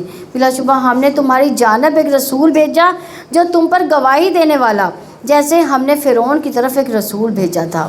کس کو بھیجا تھا فرعون کی طرف؟ حضرت موسیٰ علیہ السلام کو۔ سو فرعون نے اس رسول کی نافرمانی کی تو ہم نے اسے پکڑ لیا، نہایت سخت پکڑنا۔ پھر اگر تم نے کفر کیا تو اس دن تم کیسے بچو گے؟ جو بچوں کو برا کر دے گا، آسمان اس میں پھٹ جانے والا ہے۔ اللہ تعالیٰ کا وعدہ ہمیشہ سے پورا ہو کر رہنے والا ہے۔ بلا شبہ یہ ایک نصیحت ہے، تو جو شخص چاہے اپنے رب کی طرف راستہ بنا لے، یعنی یہ قرآن انسان کو رب سے جوڑتا ہے، رب کی طرف لے جاتا ہے۔ اب جس کا جی چاہے اس سے مضبوط تعلق قائم کر لے۔ اللہ تعالیٰ ہم سب کو اس کے ساتھ مضبوط تعلق قائم کرنے کی توفیق عنایت فرمائے۔ یقیناً آپ کا رب جانتا ہے کہ آپ 2/3 رات کے قریب یا اس کا آدھا یا اس کا 1/3 حصہ قیام کرتے ہیں، اور ان لوگوں میں سے ایک گروہ بھی جو آپ کے ساتھ ہے، اللہ تعالیٰ ہی رات اور دن کا اندازہ رکھتا ہے، اس نے جان لیا کہ تم اس کو ہرگز ٹھیک شمار نہیں کر سکو گے، سو اس نے تم پر مہربانی کی تو آسانی سے جتنا ہو سکے قرآن پڑھ لیا کرو۔ اس نے جان لیا کہ تم میں سے کچھ مریض بھی ہوں گے، کچھ دوسرے لوگ جو زمین میں سفر کریں گے وہ اللہ تعالیٰ کے فضل میں سے تلاش کریں گے، اور کچھ دوسرے لوگ اللہ تعالیٰ کی راہ میں لڑیں گے۔ چنانچہ آسانی سے جتنا ہو سکے پڑھ لیا کرو، نماز قائم کرو، زکوٰۃ ادا کرو، اللہ تعالیٰ کو قرض دو، اچھا قرض، اور جو نیکی تم اپنے لیے آگے بھیجو گے اسے اللہ تعالیٰ کے ہاں موجود پاؤ گے کہ وہ بہتر ثواب میں زیادہ بڑی ہے، اور اللہ تعالیٰ بخشش مانگو، بلا شبہ اللہ تعالیٰ بے حد بخشنے والا نہایت رحم والا ہے۔ کبھی راتیں لمبی ہوتی ہیں، کبھی راتیں چھوٹی ہوتی ہیں، اور تم رات کو صحیح شمار نہیں کر سکو گے، کیونکہ اس میں اس وقت گھڑیاں نہیں ہوتی، یعنی جتنا انسان کے لیے ممکن ہو آخری رات میں اٹھے قیام کرے، یعنی راتیں بعض کا چھوٹی ہوتی ہیں نہیں بھی اٹھا جاتا، لیکن اس میں شمار کرنے کے کتنی رات کا جو آخری پہر ہے وہ کتنا بنتا ہے، اس حساب سے جو ہے وہ اہتمام کرے۔ اللہ تعالیٰ ہم سب کو توفیق عنایت فرمائے۔ سورہ مدثر مکی ہے، اس میں 56 آیات اور 2 رکوع ہیں۔ اللہ تعالیٰ کے نام سے جو وسیع رحمت والا نہایت رحم والا ہے۔ اے کمبل میں لپٹنے والے، اٹھو پھر خبردار کرو اور اپنے رب کی بڑائی بیان کرو، یعنی اللہ اکبر کہنا زمین و آسمان کے درمیان فضا کو بھر دیتا ہے۔ اللہ تعالیٰ کے جو محبوب کلمات ہیں اس میں کون سا کلمہ ہے؟ سبحان اللہ والحمد للہ ولا الہ الا اللہ واللہ اکبر، یا سبحان اللہ و بحمدہ لا الہ الا اللہ اور واللہ اکبر۔ ان میں اللہ اکبر بھی آتا ہے، اور جب اللہ اکبر کبیرہ کہا جاتا ہے تو آسمان کے دروازے کھول دیے جاتے ہیں۔ اور ابن عمر رضی اللہ عنہ کہتے ہیں کہ ہم رسول اللہ صلی اللہ علیہ وسلم کے ساتھ نماز پڑھ رہے تھے کہ جماعت میں سے ایک آدمی نے کہا اللہ اکبر کبیرہ والحمد للہ کثیرہ وسبحان اللہ بکرۃ و اصیلا، تو آپ نے فرمایا یہ کلمات کس نے کہے؟ جماعت میں سے ایک آدمی نے عرض کیا کہ میں نے رسول اللہ، تو آپ نے فرمایا کہ مجھے تعجب ہوا کہ اس کے لیے آسمان کے دروازے کھول دیے گئے، یعنی جب انسان محبت کے ساتھ اللہ تعالیٰ کی تعریف، تسبیح، تکبیر بیان کرتا ہے تو اس کی قدر کی جاتی ہے۔ ابن عمر رضی اللہ عنہ کہتے ہیں کہ میں نے ان کلمات کو پھر کبھی نہیں چھوڑا جب سے میں نے ان کے بارے میں رسول اللہ صلی اللہ علیہ وسلم کو یہ فرماتے سنا، یعنی میں نے ان کو اپنی زندگی میں شامل کر لیا، خاص طور پر نماز کے آغاز میں۔ یعنی ہم ثنا میں کیا پڑھتے ہیں؟ سبحانک اللہ و بحمدی کا یہ پڑھتے ہیں نا، تو اگر اس کی جگہ پہ یہ بھی پڑھا جائے تو پھر بھی ٹھیک ہے۔ اور اپنے کپڑوں کو پاک رکھو، آگے کیا حکم دیا جا رہا ہے کہ پاک صاف رہو، یہ بھی عبادت کا ایک جز ہے۔ کپڑوں کو بو اور گندے کپڑے انسان کے اندر سستی پیدا کر دیتے ہیں، اور لباس انسان کی ظاہری شخصیت کی علامت ہوتا ہے، مطلب یہ کہ پاک دامنی اور عفت اختیار کرو، اور ناپاکی سے دور ہو جا، اور احسان نہ کرو کہ تم زیادہ حاصل کرو، اور اپنے رب کے لیے صبر کرو، یعنی یہ پیغام آپ پہنچانے لگیں کہ مشکلات آئیں گی لیکن آپ صبر کرتے جائیے۔ حقیقت کیا ہے کہ دین کا کوئی بھی کام صبر کے بغیر نہیں ہو سکتا۔ اللہ تعالیٰ امتحان لیتا ہے، آزماتا ہے، ٹیسٹ کرتا ہے کہ کون اس راستے پر قائم ہے۔ پر جب سور میں پھونک ماری جائے گی تو وہ دن بڑا مشکل دن ہوگا، کافروں پر آسان نہ ہوگا، چھوڑ دو مجھے اور اس کو جسے میں نے اکیلا پیدا کیا، اور میں نے اسے لمبا چوڑا مال دیا اور حاضر رہنے والے بیٹے دیے، اور میں نے اس کے لیے سامان تیار کیا، ہر طرح سامان تیار کرنا، پھر وہ طمع رکھتا ہے کہ میں اسے اور زیادہ دوں۔ ہرگز نہیں، یقیناً وہ ہماری آیات سے سخت دشمنی رکھنے والا ہے، کیونکہ اسے قرآن سے دشمنی تھی۔ جلد ہی میں اسے دشوار گزار گھاٹی میں چڑھاؤں گا۔ اسے غور و فکر کیا اور بات بنائی، پس ہلاک ہو اس نے کیسی بات بنائی، وہ پھر ہلاک ہو اس نے کیسی بات بنائی۔ پھر اس نے دیکھا، پھر تیوری چڑھائی اور برا منہ بنایا، پھر اس نے پیٹھ پھیری تکبر کیا، پھر کہا یہ کچھ نہیں مگر ایک جادو ہے جو پہلے نقل کیا جا چکا۔ یعنی قرآن کو اس نے بالکل بھی تسلیم نہیں کیا۔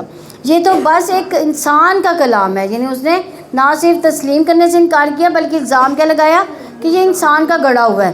جلدی میں اسے دوزخ میں داخل کروں گا۔ اور تمہیں کس نے خبر دی کہ وہ دوزخ کیا ہے؟ نہ وہ باقی رکھے گی نہ ہی وہ چھوڑے گی، کھال کو جلسا دینے والی، اس پر 19 فرشتے مقرر ہیں، اور نہیں بنائے ہم نے جہنم کے نگران مگر فرشتے، اور ہم نے ان کی تعداد کو ان کے لوگوں کے لیے آزمائش بنا دیا۔ انہوں نے کفر کیا تاکہ وہ یقین کر لے جن کو کتاب دی گئی، اور وہ لوگ جو ایمان لائے ایمان میں بڑھ جائیں، اور ایمان والے اور وہ لوگ جنہوں نے کتاب دی گئی شک نہ کریں، تاکہ وہ لوگ جن کے دلوں میں بیماری ہے اور کفر کرنے والے کہیں کہ اللہ تعالیٰ نے اس مثال سے کیا ارادہ کیا۔ اللہ تعالیٰ ایسے ہی گمراہ کرتا ہے جسے چاہتا ہے، ہدایت دیتا ہے جسے چاہتا ہے۔ تیرے رب کے لشکروں کو اس کے سوا کوئی نہیں جانتا، اور یہ انسانیت کے لیے سراسر نصیحت ہے۔ ہرگز نہیں، قسم ہے چاند کی اور رات کی جب وہ جانے لگے، اور قسم ہے صبح کی جب وہ روشن ہو، یقیناً وہ دوزخ بڑی چیزوں میں سے ایک ہے۔ یعنی جس دن یہ بڑی بڑی نشانیاں ظاہر ہو جائیں گی، چاند اور دن اور رات اور سورج، اس طرح جہنم بھی ایک دن جو ہے حاضر ہو جائے گی، بشر کے لیے ڈرانے والی۔ تم میں سے ہر اس شخص کے لیے جو آگے بڑھے یا پیچھے ہٹے، ہر شخص اس کے بدلے میں گروی ہے جو اس نے کمایا، مگر دائیں بازو والے جنتوں میں داخل ہو گئی۔ مجرموں سے تمہیں کس چیز نے دوزخ میں داخل کیا؟ وہ کہیں گے ہم نماز ادا نہیں کرنے والوں میں سے نہ تھے۔ تو آپ دیکھیں کون کون نماز نہیں ادا کرتا، اپنا خود ہی محاصرہ کر لیں کہ اگر آج ہم نماز نہیں پڑھتے تو اس وقت دیکھیں جنتی دوزخیوں سے پوچھ رہے ہیں کہ تم کس چیز کی وجہ سے یہاں سے آئے ہو، تو وہ کیا کہہ رہے ہیں کہ ہم دنیا میں نماز ادا نہیں کرتے تھے۔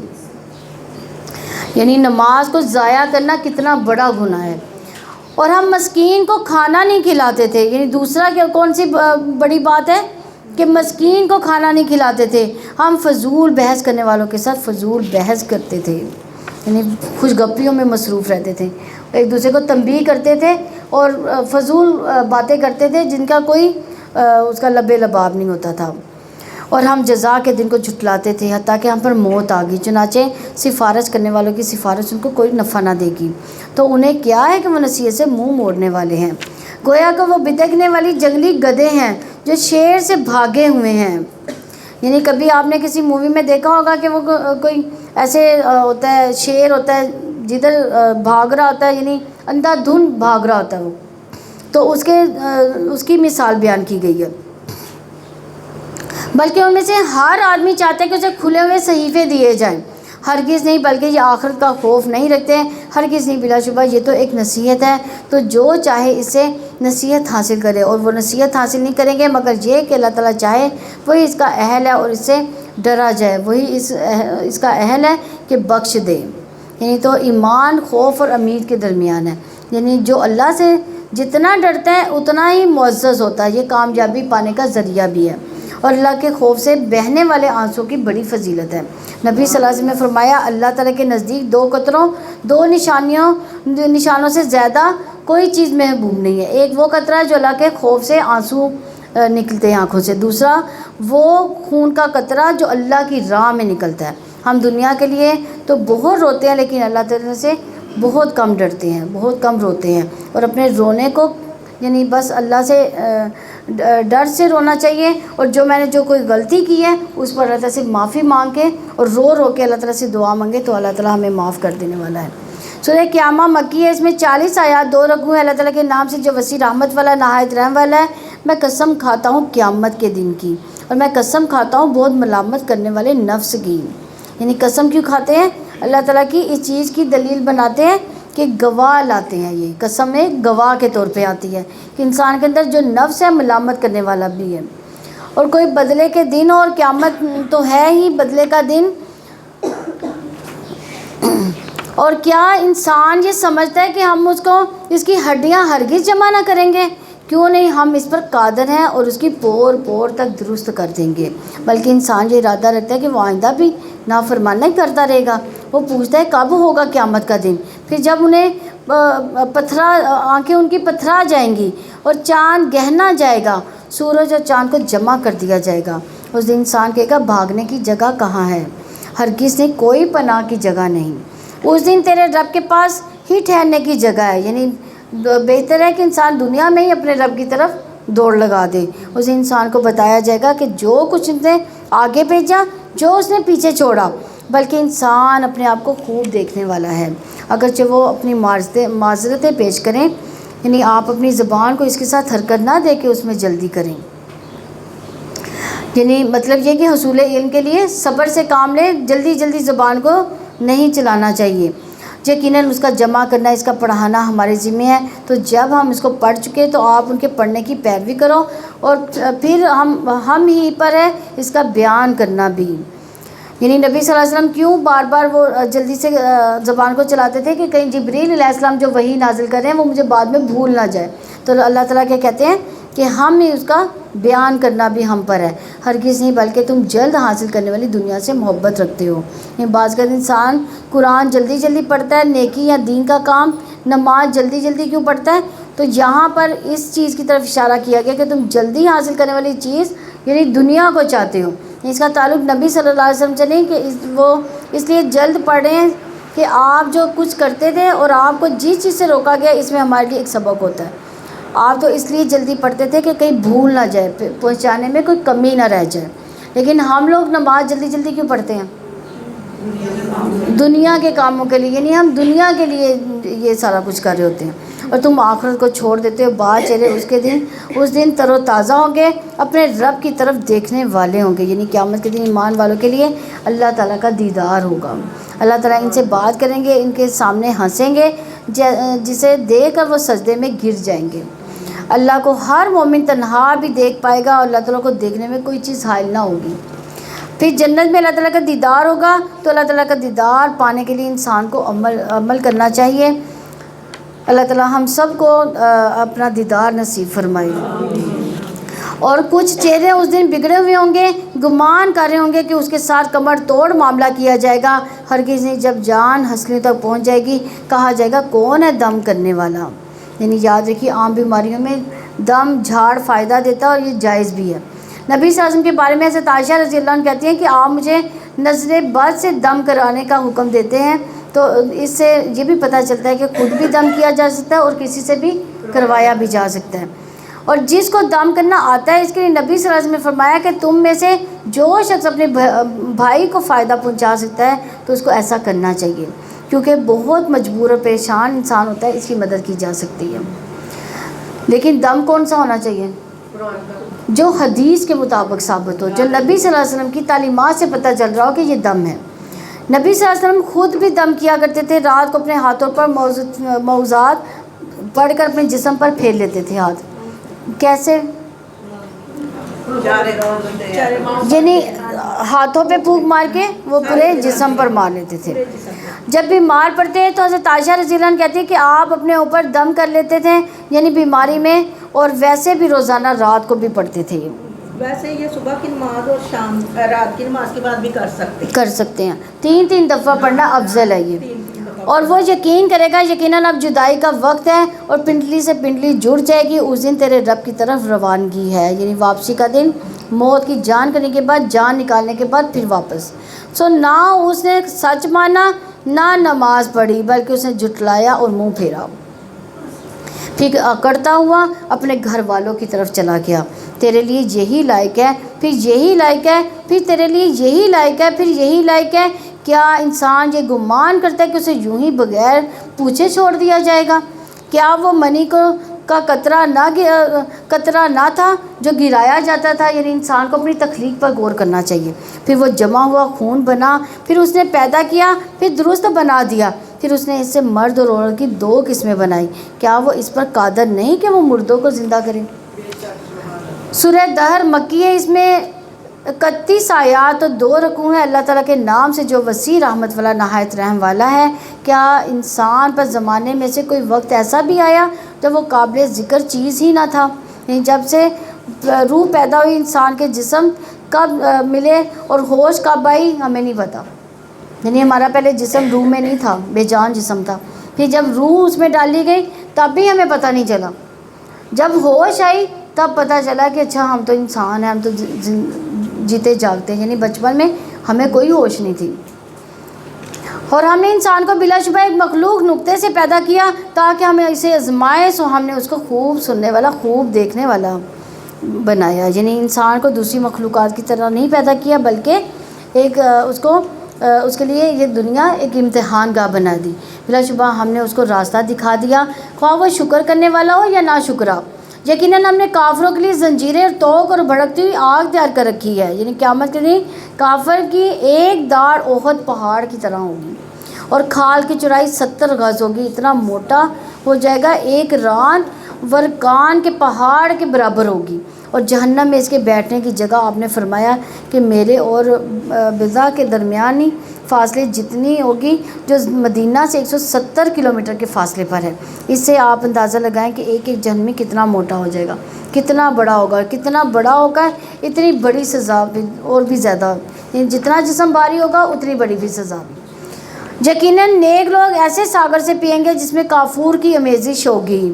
یعنی ابرار لوگ، نیک لوگ، ایک چشمہ ہے جس سے اللہ تعالیٰ کے بندے پئیں گے. وہ بہا لے جائیں گے، اس کو خوب بہا کر لے جانا. یعنی خوش قسمت لوگ ہوں گے وہ جو اپنی نظر پوری کرتے ہیں، اس دن سے ڈرتے رہتے ہیں جس کی آفت بہت پھیل جانے والی ہے. یعنی وہ لوگ ہوں گے جو اپنی نظر پوری کرتے ہیں، جو اللہ تعالیٰ کے نام پر مانی جاتی نظر ہے، جو نیکی ہے، جو اللہ تعالیٰ نے کی طرف سے اس نے اپنے آپ پر لازم کیا ہے تو اس پر ضرور کرتے ہیں وہ باوجود اس کھانے کے محبت کے مسکین اور یتیم اور قیدی کو کھانا کھلاتے ہیں. یعنی کھانا کھلانا بھی افضل اعمال میں سے ہے. رسول اللہ صلی اللہ علیہ وسلم نے فرمایا افضل اعمال مومن کو خوشی دینا. تم اس کے سطر کو ڈھانپ دو، یعنی اسے کوئی کپڑا پہنا دو، یا اس کو بھوک کو سیر کر دو، یا اس کی ضرورت کو پورا کر دو. تو یہ سب کام کون سے ہیں؟ افضل اعمال ہیں. جنت کو واجب کرنے والا بھی عمل ہے یہ. حانی بن یزید رضی اللہ عنہ نے نبی صلی اللہ علیہ وسلم سے پوچھا کہ مجھے کوئی ایسی چیز بتا دیں جو جنت کو واجب کر دے، یعنی جنت پکی ہو جائے. تو فرمایا حسن کلام، یعنی اچھی بات اور کھانا کھلانے کو لازم کرنا. اللہ تعالیٰ ہم سب کو توفیق دے.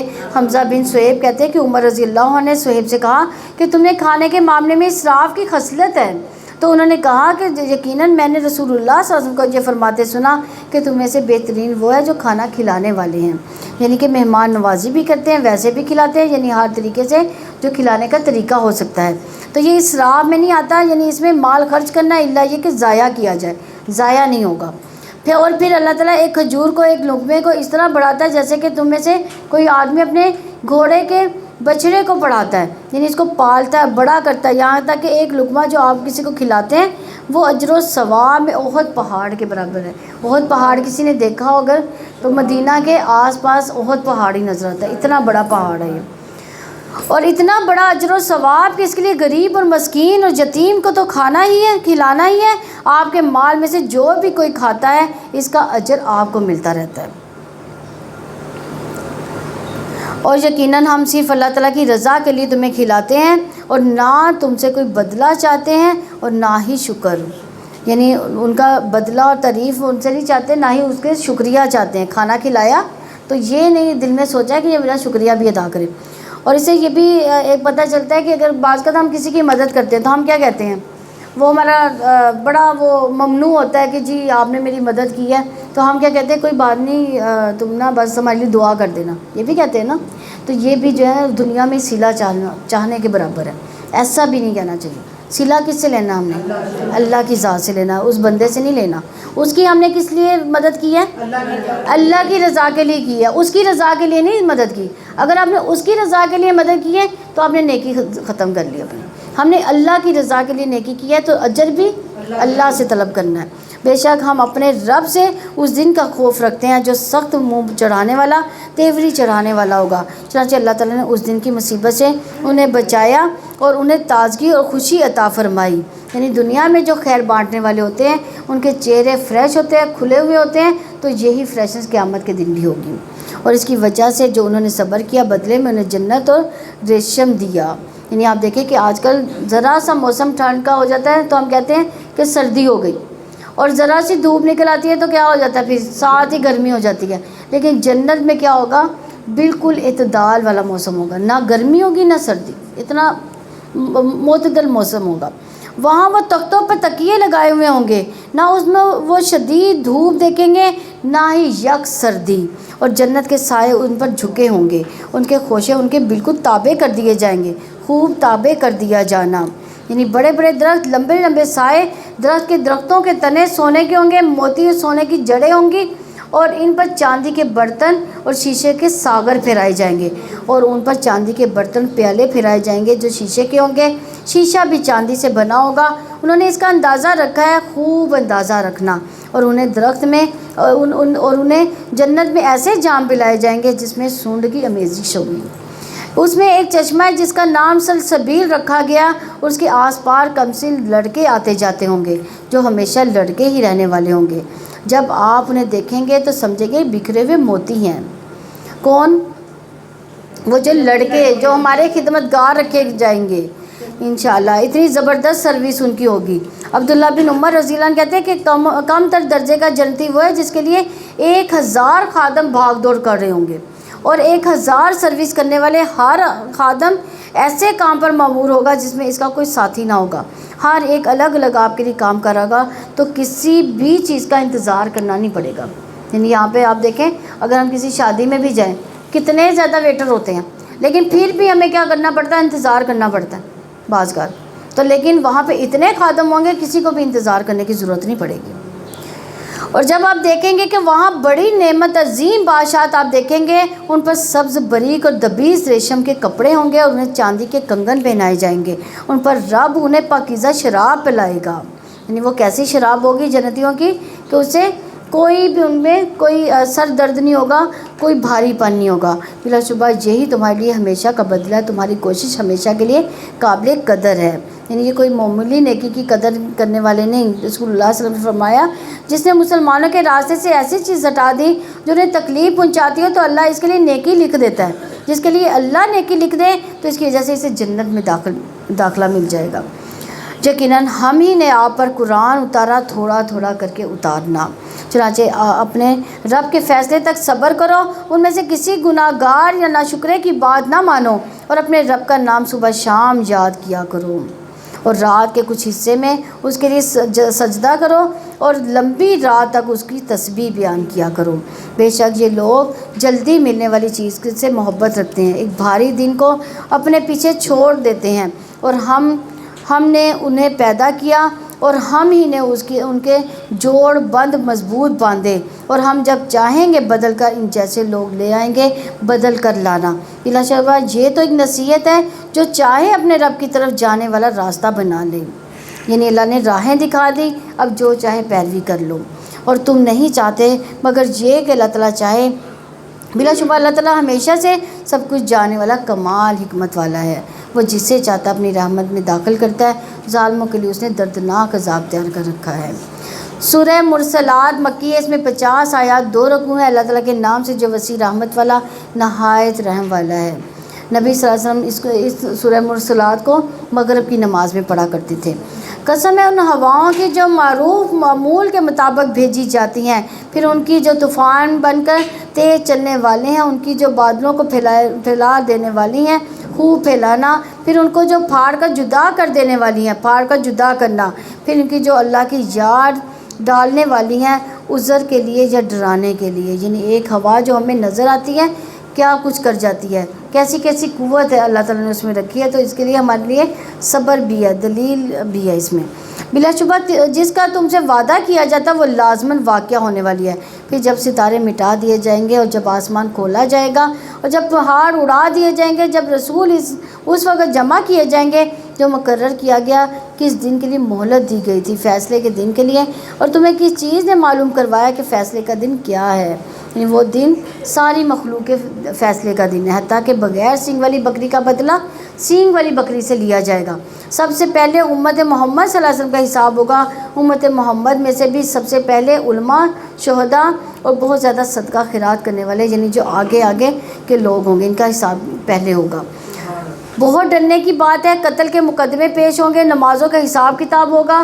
جنہوں نے لوگوں کا حق مارا ہوگا، کسی کو گالی دی ہوگی، کسی پر تہمت لگائی گئی ہوگی، کسی کا مال کھایا ہوگا، کسی کا خون بہایا ہوگا، کسی کو مارا ہوگا، ان سب مظلوم کو ظالم کی نیکیوں سے بدلہ دیا جائے گا. اور اگر پھر بھی نیکیاں ختم ہوگی تو مظلوم کے گناہ ظالم پر ڈال دیے جائیں گے. اللہ تعالیٰ ہمیں معاف فرمائے اور اس دنیا میں ہی ہمارے گناہ معاف فرما دے. اس دن جھٹلانے والوں کے لیے بڑی تباہی ہے. کیا ہم نے پہلوں کو ہلاک نہیں کیا؟ پھر ہم انہی کے پیچھے دوسروں کو لاتے ہیں. ہم مجرموں کے ساتھ ایسا ہی کریں گے. اس دن جھٹلانے والوں کے لیے بڑی تباہی ہے. کیا ہم نے تمہیں ایک حقیر پانی سے پیدا نہیں کیا؟ پھر ہم نے اسے ایک محفوظ جگہ میں رکھا معلوم اندازے تک. پھر ہم نے اندازہ کیا تو ہم کیا ہی خوب اندازہ کرنے والے ہیں. اس دن جھٹلانے والوں کے لیے بڑی تباہی ہے. کیا ہم نے زمین کو سمیٹنے والی نہیں بنایا، زندوں کو اور مردوں کو بھی؟ اور اس میں ہم نے بلند اور بالا پہاڑ بنائے، ہم نے تمہیں میٹھا پانی پلایا. اس دن جھٹلانے والوں کے لیے بڑی تباہی ہے. تم چلو اس عذاب کی طرف جس کو تم جھٹلاتے تھے. تم چلو اس سائے کی طرف جو 3 شاخوں والا ہے، نہ سایہ کرنے والا، نہ وہ شعلوں سے بچانے کے لیے کام آ سکتا ہے. بلا شبہ وہ آگ محل جیسی چنگاڑیاں پھینکے گی. یعنی کتنی شرارے والی آگ ہوگی، کتنی بھڑکتی ہوئی آگ ہوگی، گویا وہ زرد اونٹ ہیں. اس روز جھٹلانے والوں کے لیے بڑی تباہی ہے. یہ دن ہے جس میں وہ کچھ نہیں بولیں گے، نہ ہی انہیں اجازت دی جائے گی اور وہ معذرتیں پیش کریں. اس دن جھٹلانے والوں کے لیے بڑی تباہی ہے. یہ فیصلے کا دن ہے. ہم نے تمہیں اور پہلوں کو جمع کر لیا. جو تمہارے پاس اگر کوئی خفیہ تدبیر ہے تو میرے ساتھ وہ تدبیر دیکھو، کر کے دیکھو. اس دن جھٹلانے والوں کے لیے بڑی تباہی ہے. دیکھیں یہ وعید ہے اللہ تعالیٰ کی طرف سے کہ جو جھٹلاتے ہیں وہ ان کو اللہ تعالیٰ کا کہہ رہے ہیں کہ وہ تدبیر میرے خلاف کر کے دیکھو.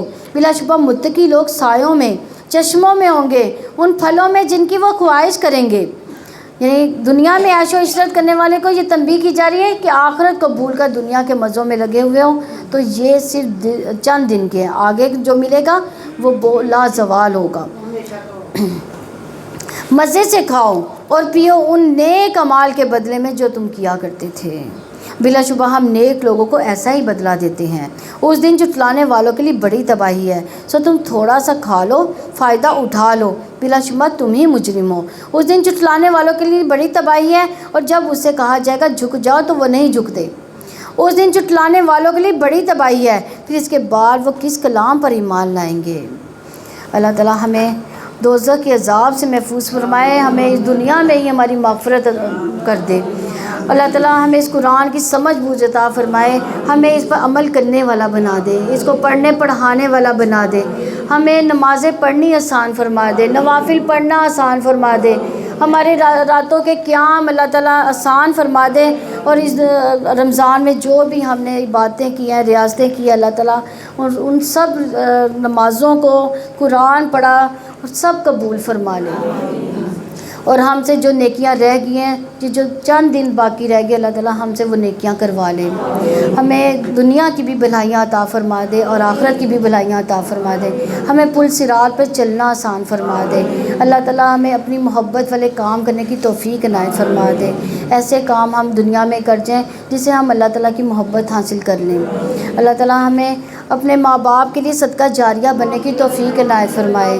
اور ہمارے ماں باپ کو جنت الفردوس عطا فرمائے، جن کے ماں باپ نہیں اللہ تعالیٰ ان کو جنت الفردوس عطا فرمائے، جن کے ماں باپ ہیں اللہ تعالیٰ ان کو اپنے ماں باپ کی خدمت کرنے کی توفیق عنایت فرما دے، اور اللہ تعالیٰ ہمارے بچوں کو بھی ہماری آنکھوں کی ٹھنڈک بنا دے، دل کا چین بنا دے، اور ان کو ہمارے لیے صدقہ جاریہ بنا دے، جن کی اولاد نہیں اللہ تعالیٰ ان کو نیک صالح اولاد عطا فرما دے، جو بیٹیوں کے رشتے کے لیے پریشان اللہ تعالیٰ ان کے اچھے بر عطا فرما دے، جو بیٹوں کے روزگار سے پریشان ہیں اللہ تعالیٰ ان کو اچھے روزگار عطا فرما دے۔ سبحانک اللہم و بحمدک نشہد ان لا الہ الا انت نستغفرک و نتوب الیک۔ السلام علیکم ورحمۃ اللہ وبرکاتہ۔